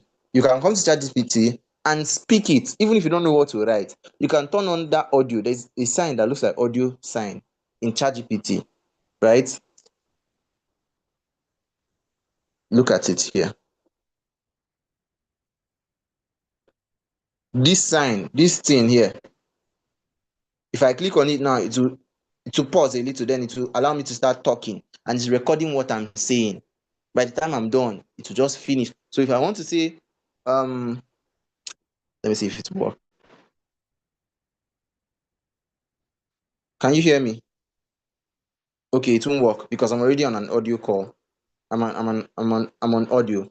So if I want to probably build something, build me, okay, write me a vibe code to build a Q and A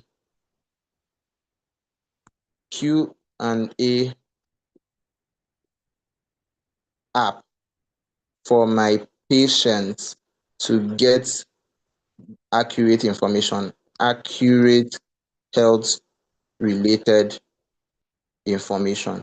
Let me just put it at this, right? Let's just build something simple. So I'm saying write me a vibe code to build a Q&A. Now you can now start defining what you want, right? You can start defining and exploring and all of that. I also taught us how to use projects, um yes, how to create projects. You can see now there's new project here. You can see there's physiotherapy, rehabilitation, entrepreneurship, all of this. Look at all the projects I've created. So you can actually create a project for specific purposes, so that anything that you are creating will be within the confines of that project that you already started executing, right? So now look at this is life coaching, client acquisition, content. So all the content I'm creating I will create with this under this project will not have anything to do with physiotherapy, will not have anything to do with any other memory that I've created with ChatGPT. It is solely for me to get clients, and I have specific groups and platforms that I post the content that I generate from here. Okay, so now let's go to physiotherapy. You see the kind of conversations I've had over time. Different things, different things. So now let's go back to what I just asked, and this is what we have, right? This is what we have. So ensure to get the most accurate information data sets within the past 5 years, highest level evidence from the right database.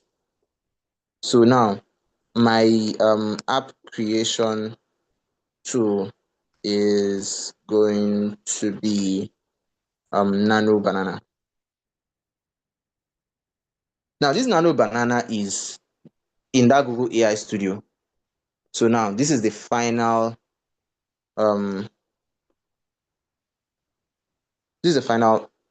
part, right?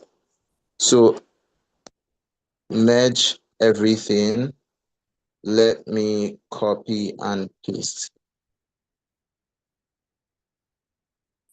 So now, once I have this out, then I can copy the vibe code, go over to Nano Banana, that's AI Studio, and I'll put it there, right? I already have what I want. Then from there, I can keep editing and editing and editing and editing until it is refined, and then I can share it. Okay? So this is it.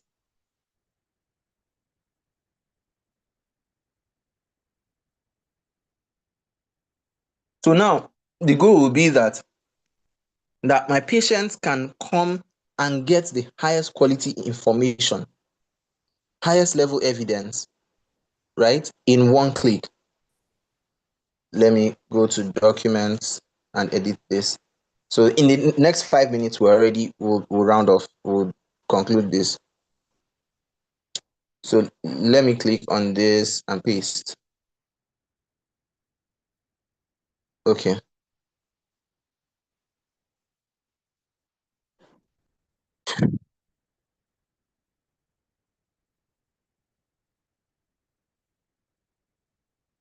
Okay. So now,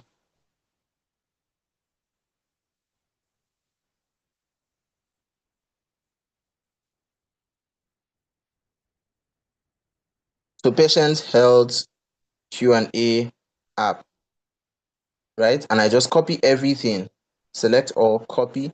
Then I go to this Nano Banana, this Google AI Studio, right? So this is one we created earlier.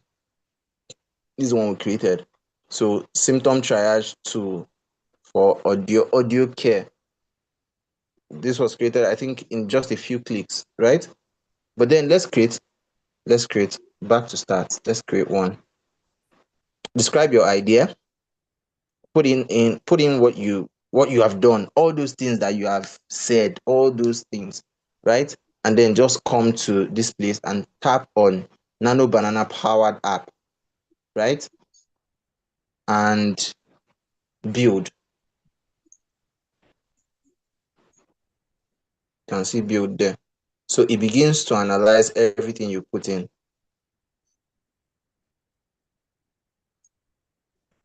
Begins to analyze all of these things. You see what's happening here. It's creating the sequence for the application. By the time it's done, you will see the app here, right? And then you will now decide whether you want this app to be available to people and how they are going to access it and all of those things.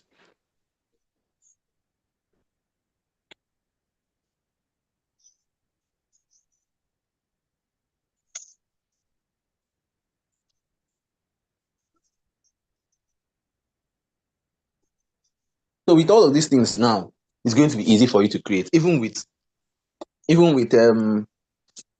Google Documents. Let me show us a book I have written with Google Docs. This book is, I think I started working on it some years ago, and I eventually abandoned it, and then I started working on it again, right?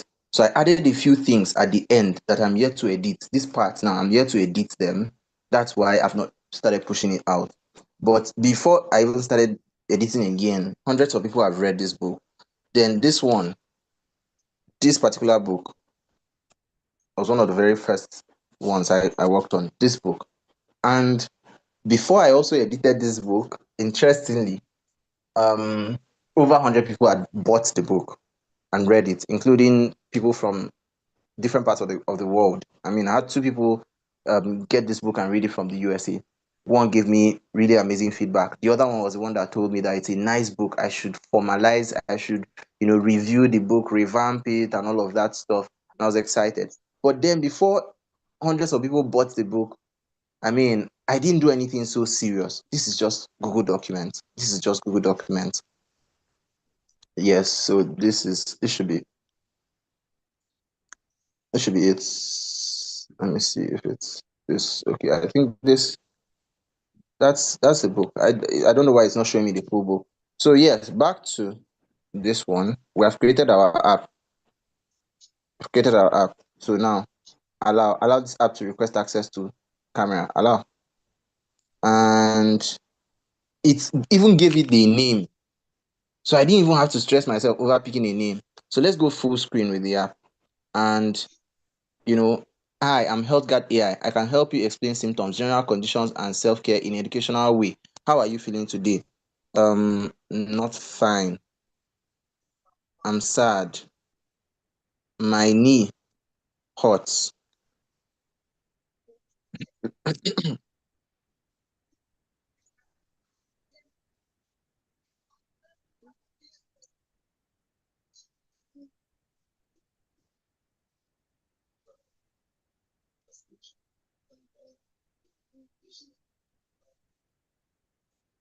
So it's thinking because it actually has to do a thorough job going through information, going through everything, um, to get a proper response. So let's just see. Once it responds, then I think this will be the last thing we'll be doing. Yes.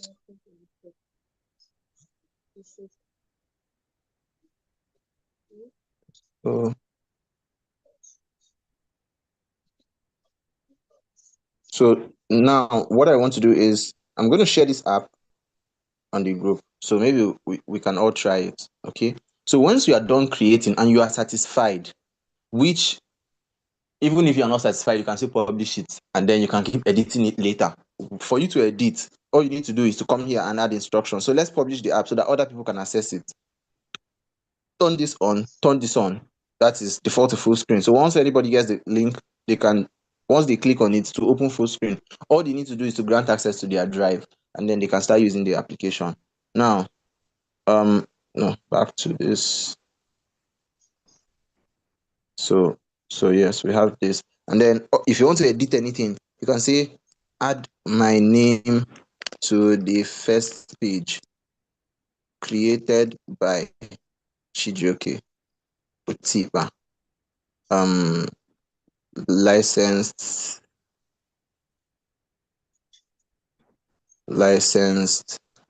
physiotherapist, holistic life coach. Now it's going to start booting that again. So now when people click on it and they see the first page, they are going to see my name. You're going to see my name on it. I don't know why this one is delaying too much.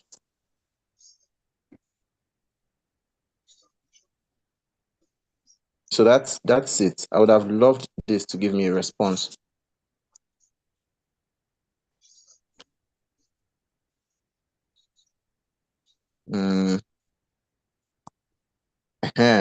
So now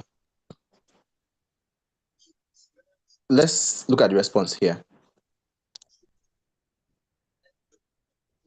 I'm sorry to hear that you are feeling down and dealing with knee pain. It's completely understandable that being in pain can affect your mood. General explanation: knee pain, explain common causes, what typically helps. Oh, so that thing I did is what made it updated now.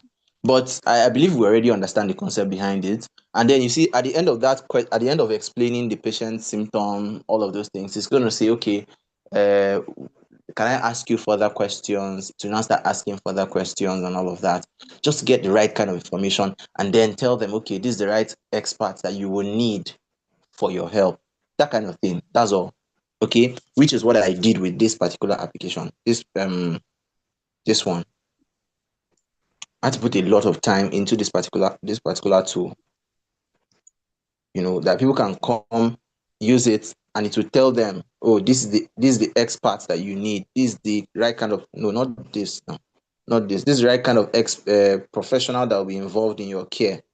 You need to see a physiotherapist, you need to see a speech therapist, you definitely need to see a surgeon, whatever.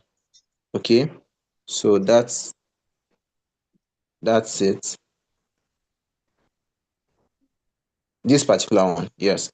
So I had to use, if you look down here, you see Pedro, Cochrane Library, PubMed, Apta, NICE, all of these things. So they are fully, it's integrating the highest level evidence possible to get the right information, to be able to triage patients. So a patient can come, use this app and say, okay, I have knee pain or I have neck pain, and it start asking questions, rule out red flags, and then tell them, okay, your next line of action, ensure that you see a medical doctor, you probably need a cardiologist, you need to see a physiotherapist. There are 3 members of the team that are most essential, but you also may need a dietitian and a this and a that kind of thing. So this absolutely solves a lot of problems for my patients. So somebody can call me, CJ, I need help. My back has been hurting. I've done this, I've done that. I've gone to the hospital. They've given me this. I've gone for physio. And I'm just like, okay, try this app. Use the app. Let's see. Because there may be questions that we are missing in our assessments and things we are missing in our management. Just use the app. Let's see how it goes.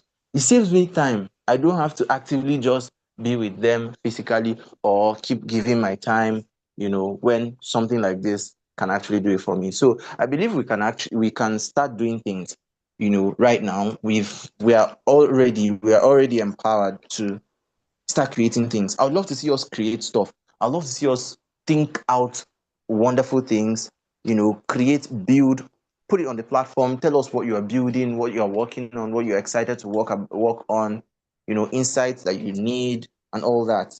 You can write books, you can document, create those things, get the right information, put it into a document like this, like a Google document, and then find someone to edit, and you can start selling it. You can find someone to edit it, put your name, reach out to people that you know to help you write the forward of your book, or introduction, whatever, recommendation, and then you start marketing that book. It's not as difficult as we think. So look at that one that I wrote. Look at the one that I wrote. So I can get this now. It's a document. And I can get this, and I can still summarize it again, in a language that is more familiar, right, to them, in a way that is more familiar to them. And I copy this, take it to another tool, edit it there, bring it to document, take it to Gamma. It's very, very easy. Very easy. Okay. So I hope we've gotten value so far. This is where I would like to pause for now. Thank you all very much.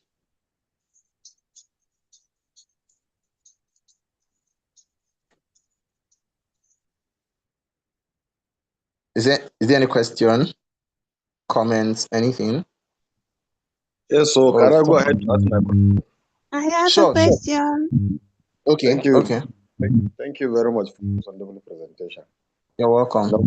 The number one question is, sorry, I heard from senior colleague as well as academicians that the use of AI sometimes is misleading. Please, I don't know if you can help me clarify. That's number one. Okay. Number two, there is one of the, is it that Gamma you showed us that you can create presentation slide. So I don't know, is it the Gamma you're talking about? Gamma AI? Yes. Yes. Okay, thank you. But then I think my last question again is with respect to still the use of AI, especially in where you said, where you made mention of, in the question you are going to ask is that the AI should provide you with high quality evidence.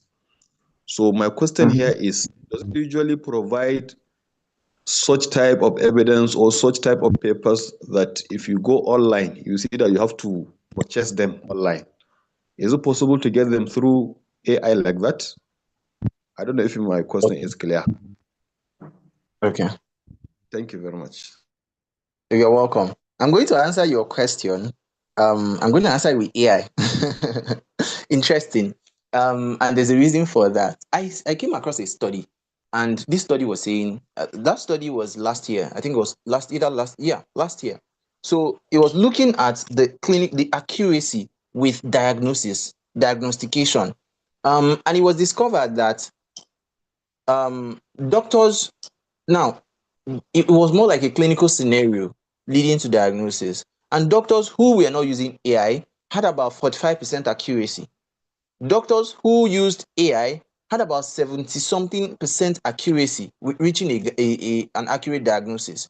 And AI alone, with a non-medical professional just to guide the AI tool, reached about 90 something percent accuracy with diagnostication. So, what is it trying to tell us? It's trying to tell us that where we have gotten right now with artificial intelligence is not the brick and mortar idea that we have about AI.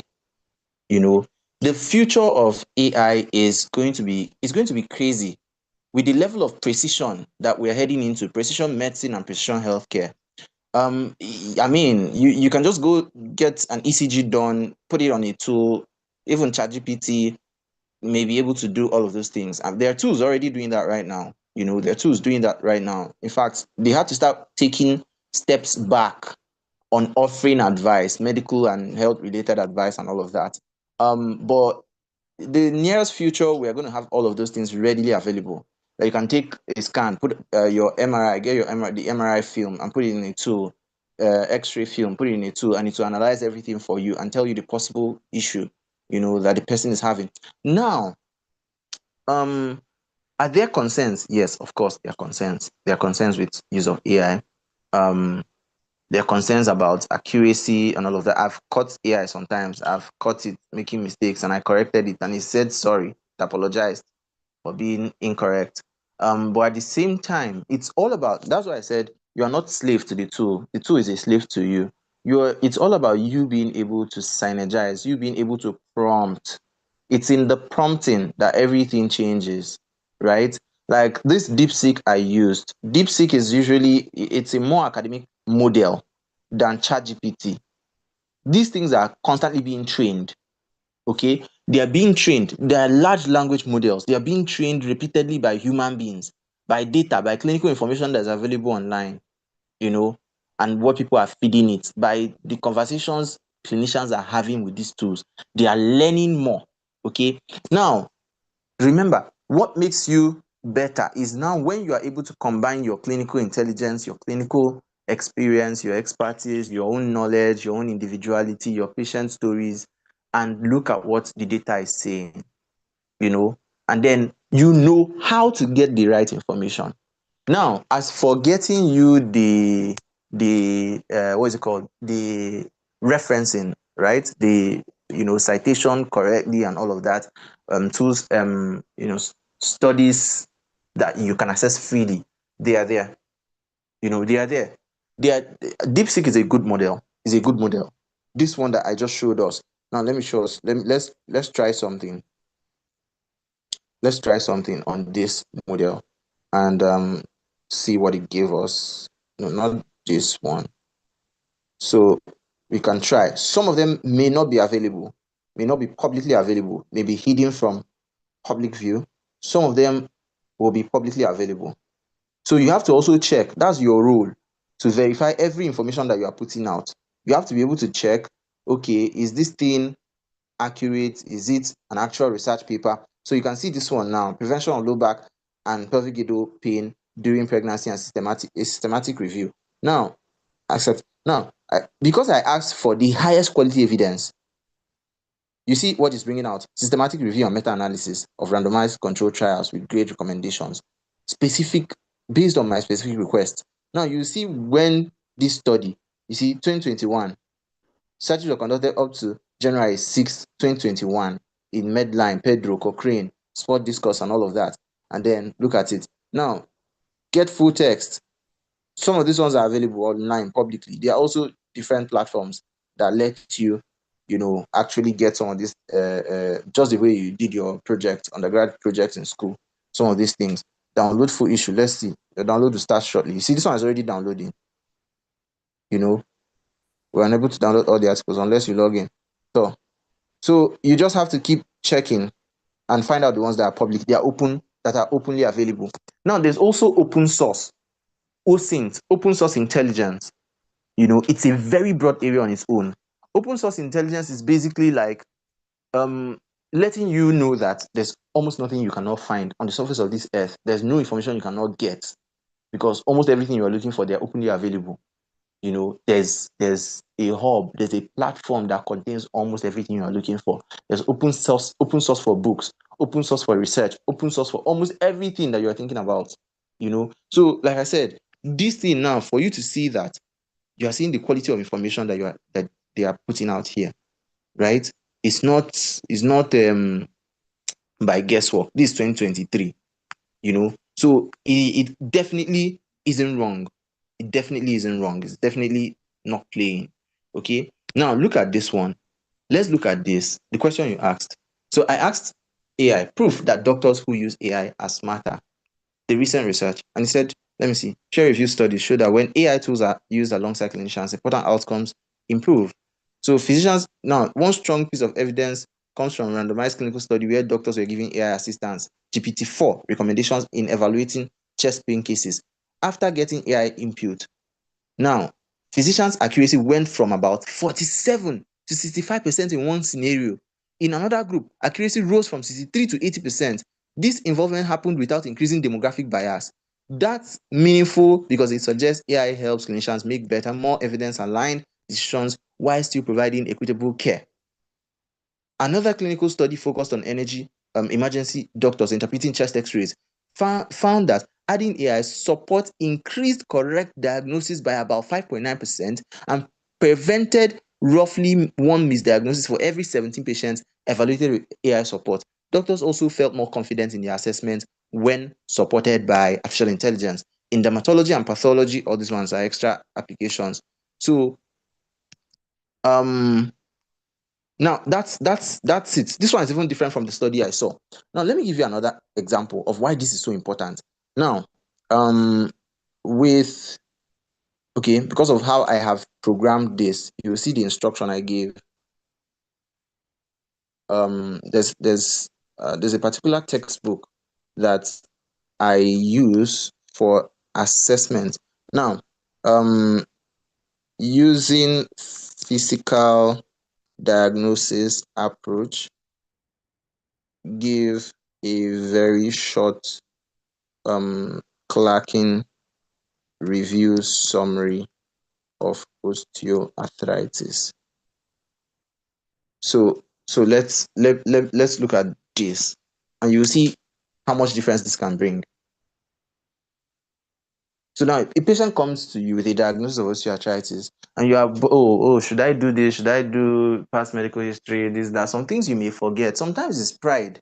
We are like proud, so proud about our knowledge. I'll prefer a doctor that uses AI. I'll prefer a doctor that uses Google. I prefer a doctor who actually feels like, okay, he may not know much about my condition, but he wants to know more. He needs additional help and all of that. And somebody who will just, out of pride, look at me and give me a diagnosis, sports diagnosis in the name of pattern recognition.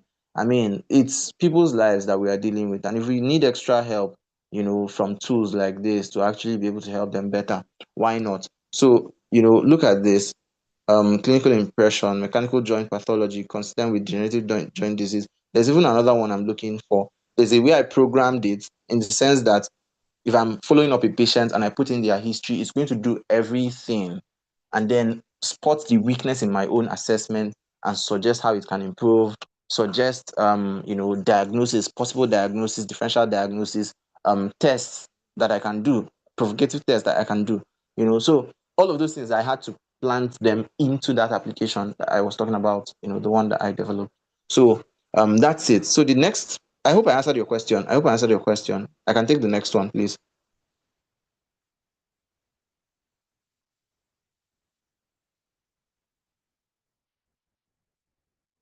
Who's the next person?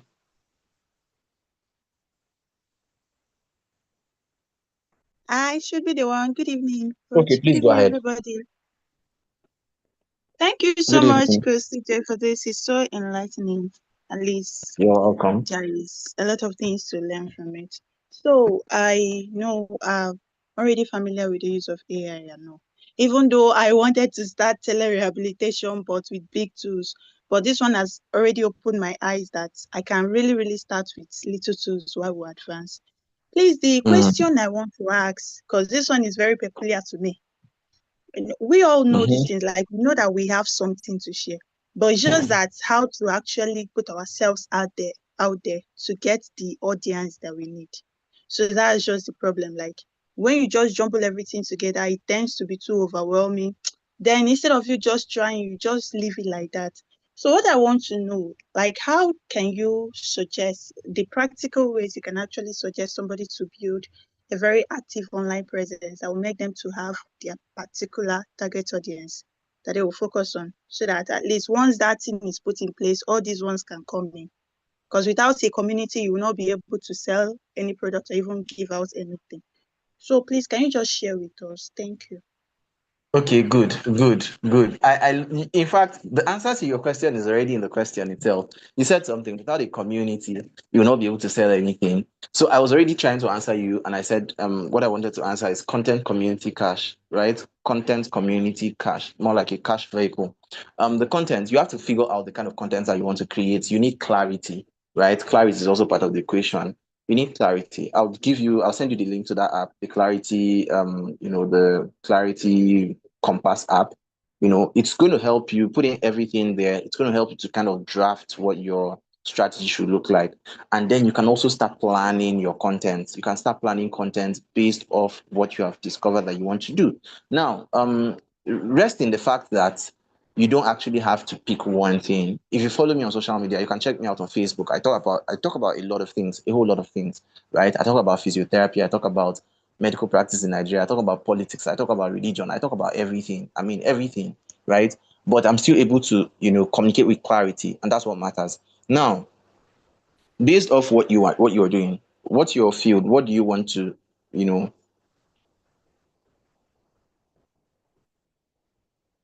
what's your profession? I'm a prosthetist and orthotist, but I Okay, don't want to good. focus my this thing purely on P&O. It's more like Okay, no health, problem. wellness, all Good, this. good. Good, amazing, amazing.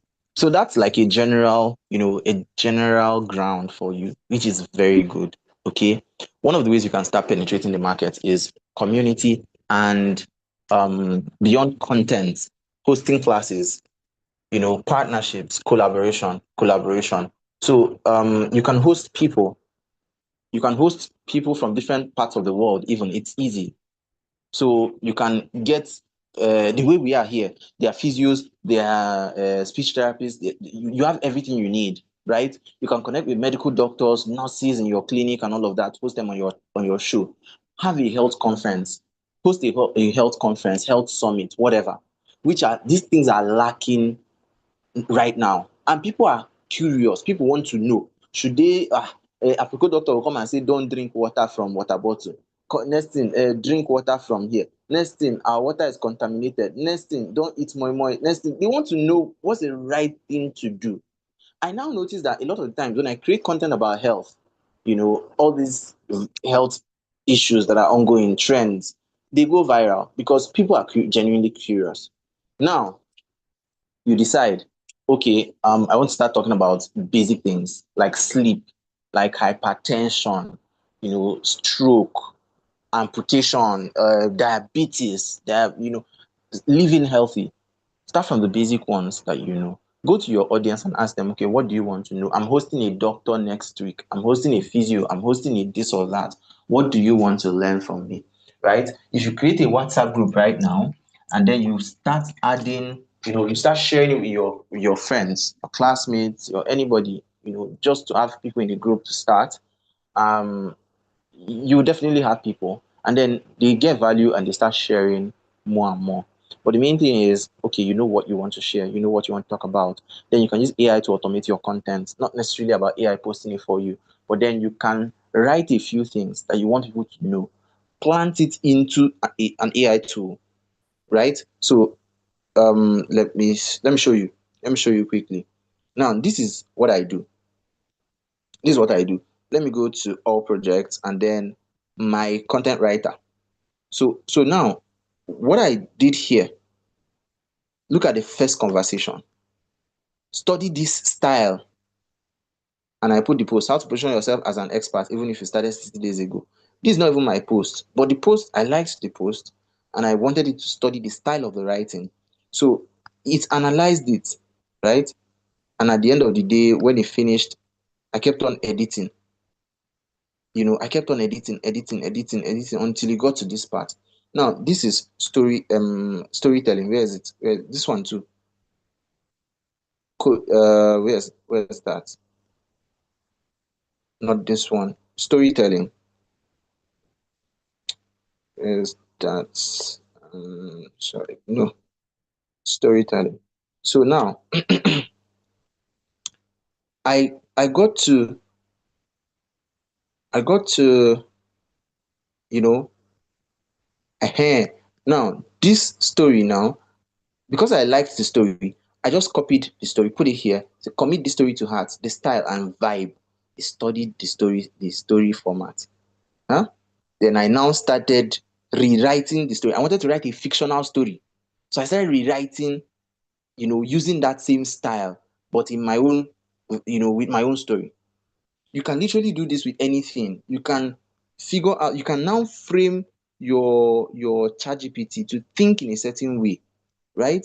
You can write now, because I've been using this over time. I've been using it over time. Look at the instruction on this one. Remember, I showed you the instruction, and always refer to most recent research studies when speaking on any health issue. Recent means within so and so. Speak like a confident expert physiotherapist with over a decade of experience of clinical and sound academic experience. I have strong bias for women's health, orthopedic, and sports, so keep that in mind too. So I want it to reflect me whenever I'm speaking. So I can just come here and say, write something to encourage people living with disabilities.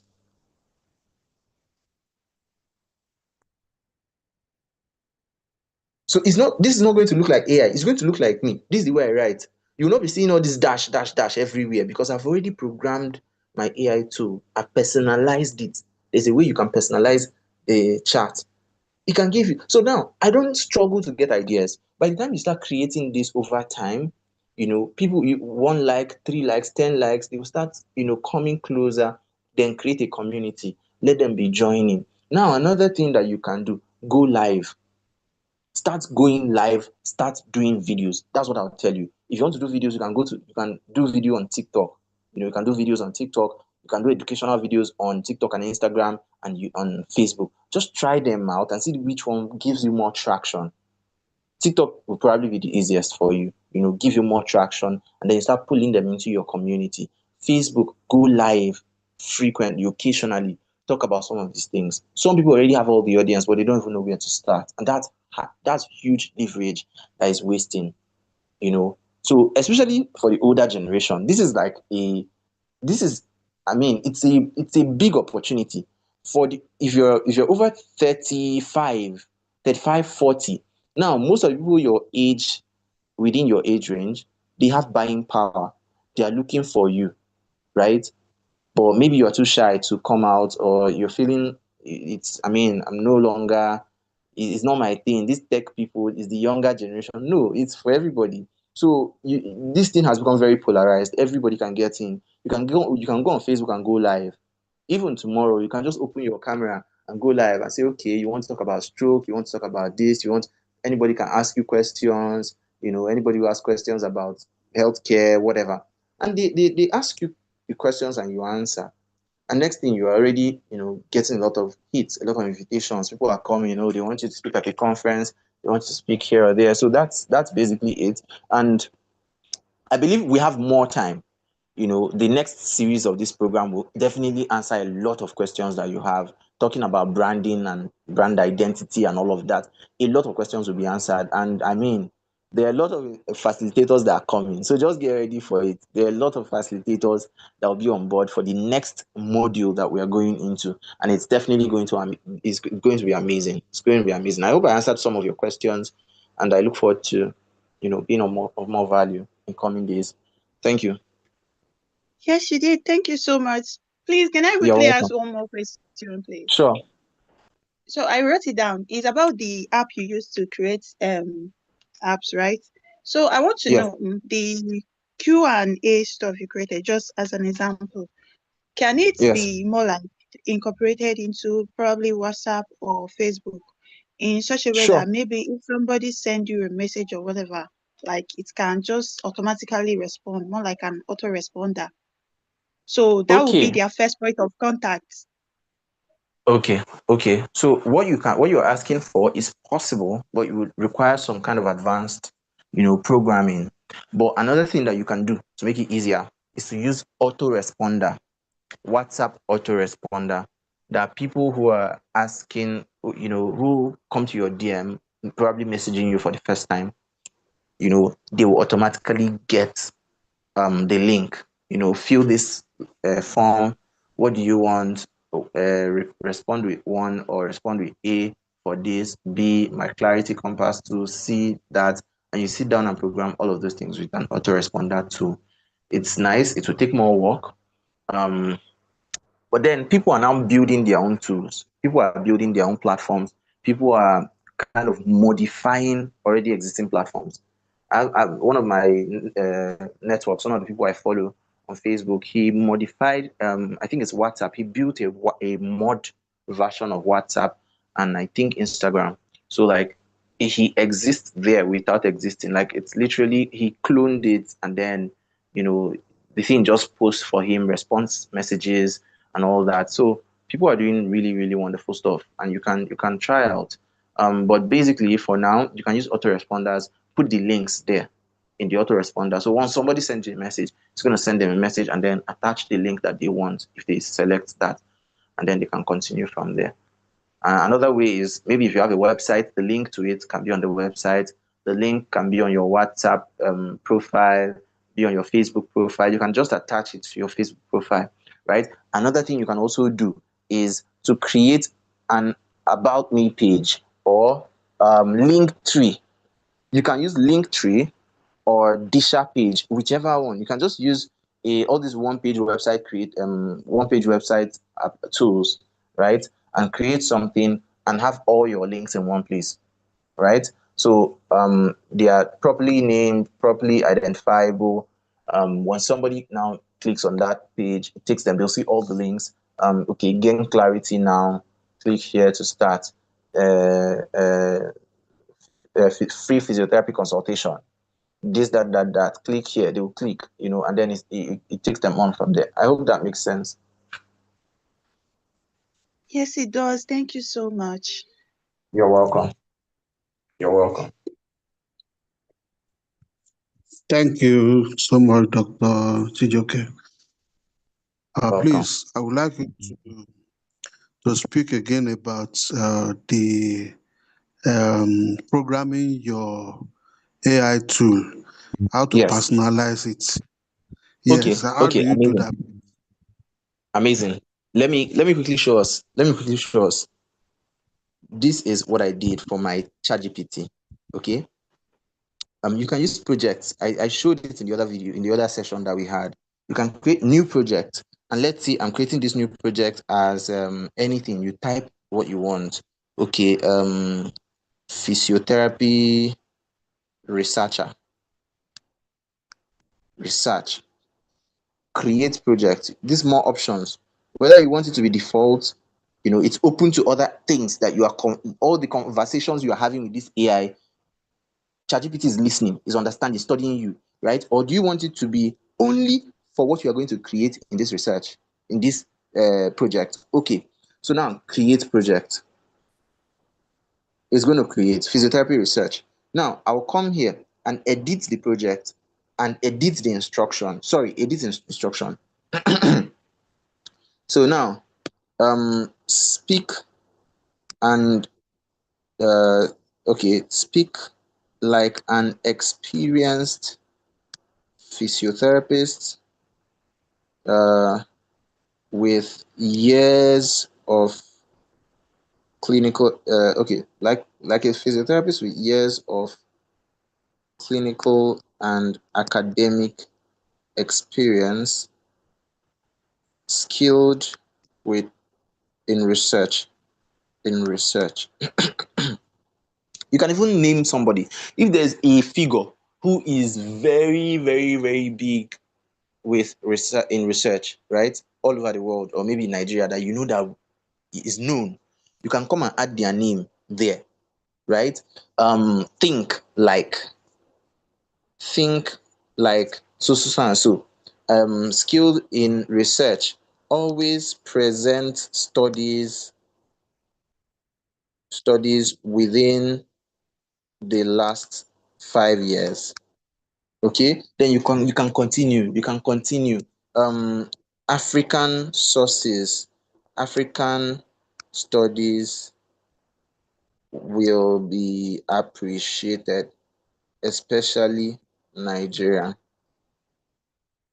Okay, so this is a project, and this is what we have now. Role of physiotherapy in postpartum care. I'll just type this and post. I've been using I've been using women things. So this automatically will give me something different from what it would have given me if I just go to ChatGPT and randomly type. Can you see? Now, all the studies that you'll be seeing here will be very recent. Okay? Now, let me still edit this. I can still edit this project, edit instruction.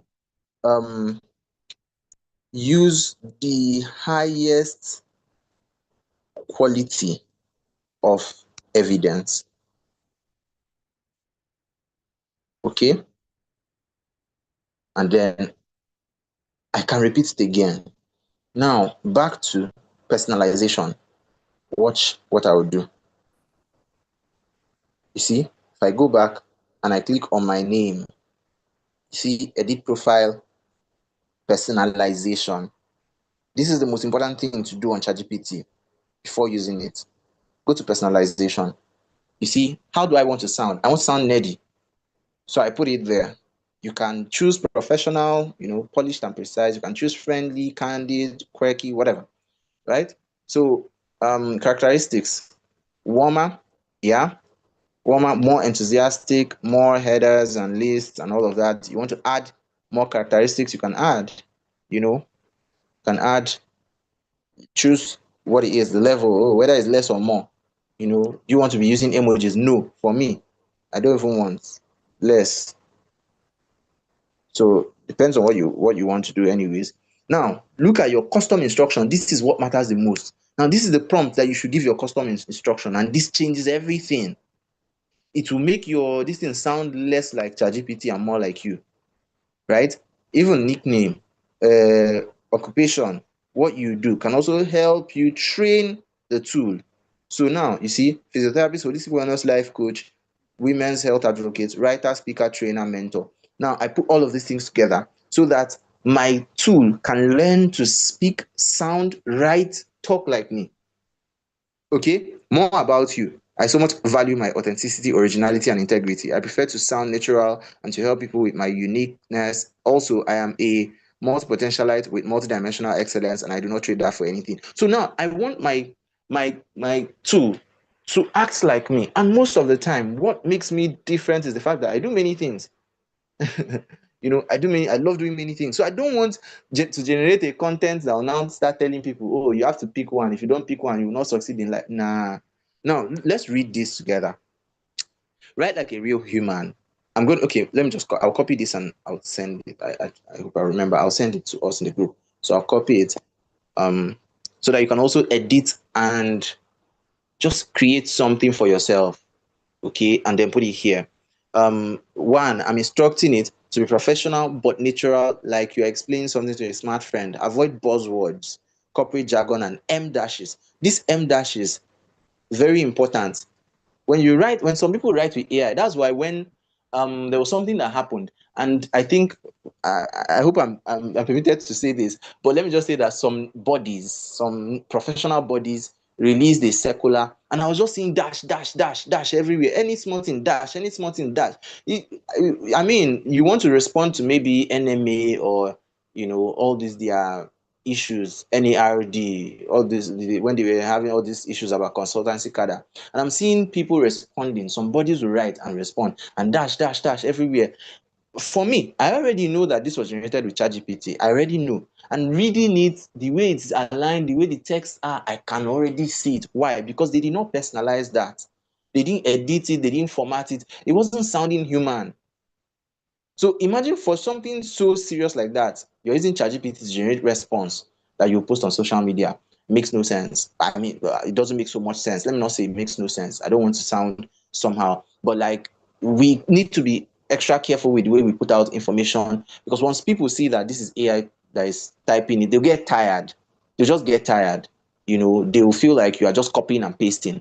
So we have to be able to edit. Now, direct and conversational, I put my name. Why? Because I've been creating content online, because my work is everywhere. When I come to ChatGPT and type who is Chijoke Otiba, it's going to give me something. It's going to give me a response. Why? There's a track record of what I'm doing online. I have my podcast online. I have my YouTube videos out there. So there's an information about me, and my name is also unique, so it's easier. So I now said I am Coach Chijoke Otiba, and all my content must sound like me. Chip in some vernacular with Nigerian vibes while I'm making contents for general public. Write how thoughtful humans speak when writing or thinking out loud, especially when they are smart, self-aware, and not trying too hard. Make the language natural. I started writing all of these things. Add light qualifiers, like I think maybe all of these things, right? Avoid forced slang or textbook style writing. Just keep it human. Do not use M dash again. Be empathetic and understanding your response. Respond with copy jargon. Be innovative and think outside the box. Be practical above all. Take a forward thinking view. Use an encouraging tone. Use quick and clever humor and appropriate when appropriate. Be humble when appropriate. So, it makes it easier. Once you are done with editing all of this, just tap on this and then you've personalized your chat. Okay. You can come there and tell it to, think like an advanced algorithm, whatever you want to do, whatever, it's up to you, right? So now, when I now go and put, let's say, this one now. Look at what I started doing here. So yes, name, let me see, reengineering social intelligence. So I can now I created different projects for what I do. So if I want to sound like my corporate training person, if I want to be in that mood, I'll just go here and I'll go and put out something. Now I was to make a post. Okay, now exactly. Now this is what I was looking for. I had to tell ChatGPT, observe my writing style for this project. Now, this is the most important thing here.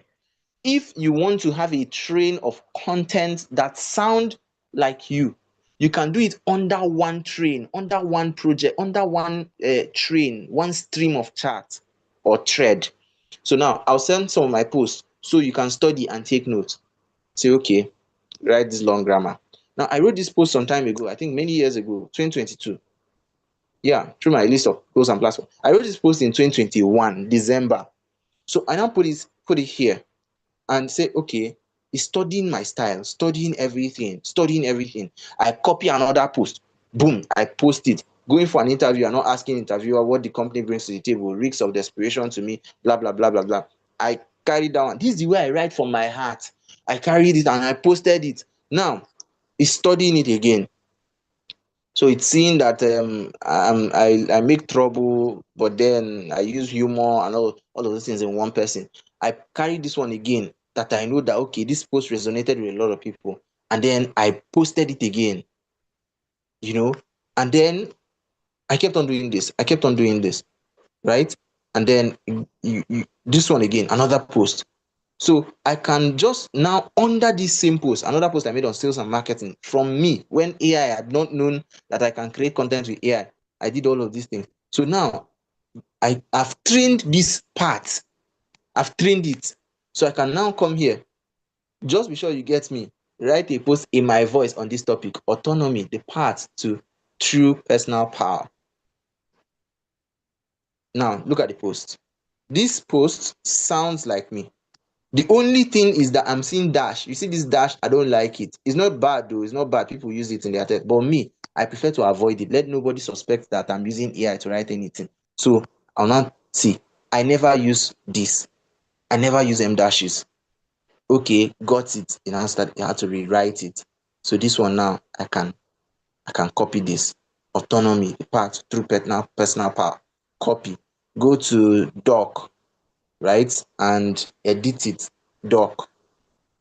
Edit it, and then go to Facebook or any other platform that I want to post it. And I have my content done. ChatGPT, personalized, everything ready. So all you need to do is just come here, edit this one. That's all. That's all. This one goes. Yeah. So copy everything, copy, go to Facebook and paste. All I need to do is paste. I'll paste it, I'll post it later. For me to edit this now, I would want to add some white spaces back to make it readable. I mean, easy. It will not frustrate my audience. It won't be difficult to read. So that's all. That's all. So it's that easy. I hope this makes sense. I hope this. I'm even glad you asked this question because it's one of the most important things I teach when I teach about artificial intelligence. So thank you very much.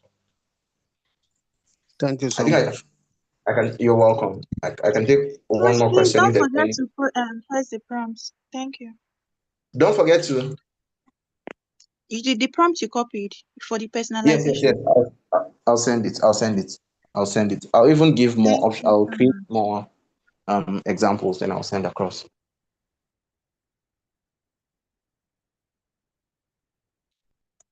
Okay.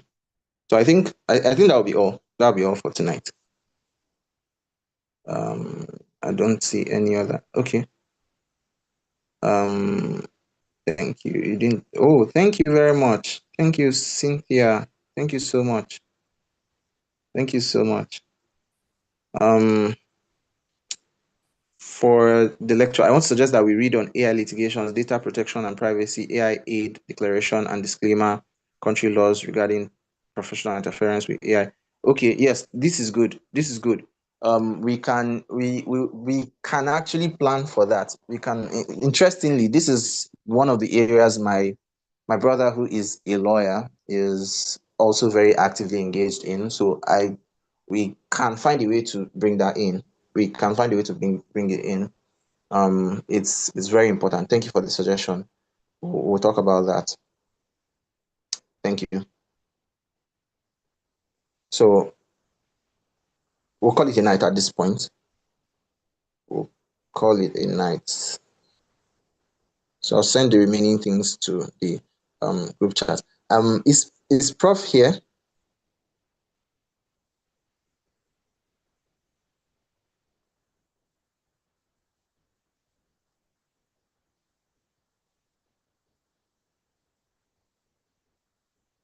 Okay. I wanted Prof to give us a closing remark if he's available.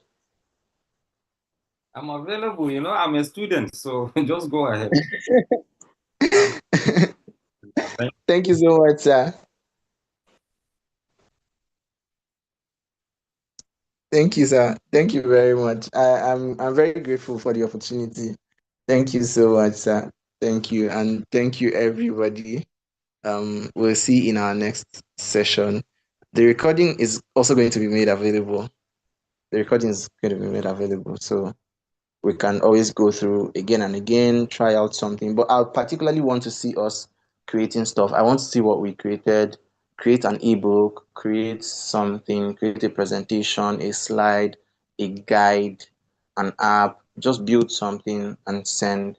Let's look at it. I'll be glad to try out whatever you are doing, whatever you are building. I'll be glad to try it out. I'll be glad to share it if it's going to be of good use to my audience. Let's just keep building value, and then we'll keep talking about how to monetize, because that's where this whole thing is going. At the end of the day, it's how we can make money, how we can monetize whatever it is that we are doing now. So yes, thank you very much and have an amazing night rest. Bye everyone. Bye. Thank you. Bye. Thank you. Welcome. Welcome. Bye. Thank you. Good night. Yeah. Bye. Thanks. Thank you. Good night.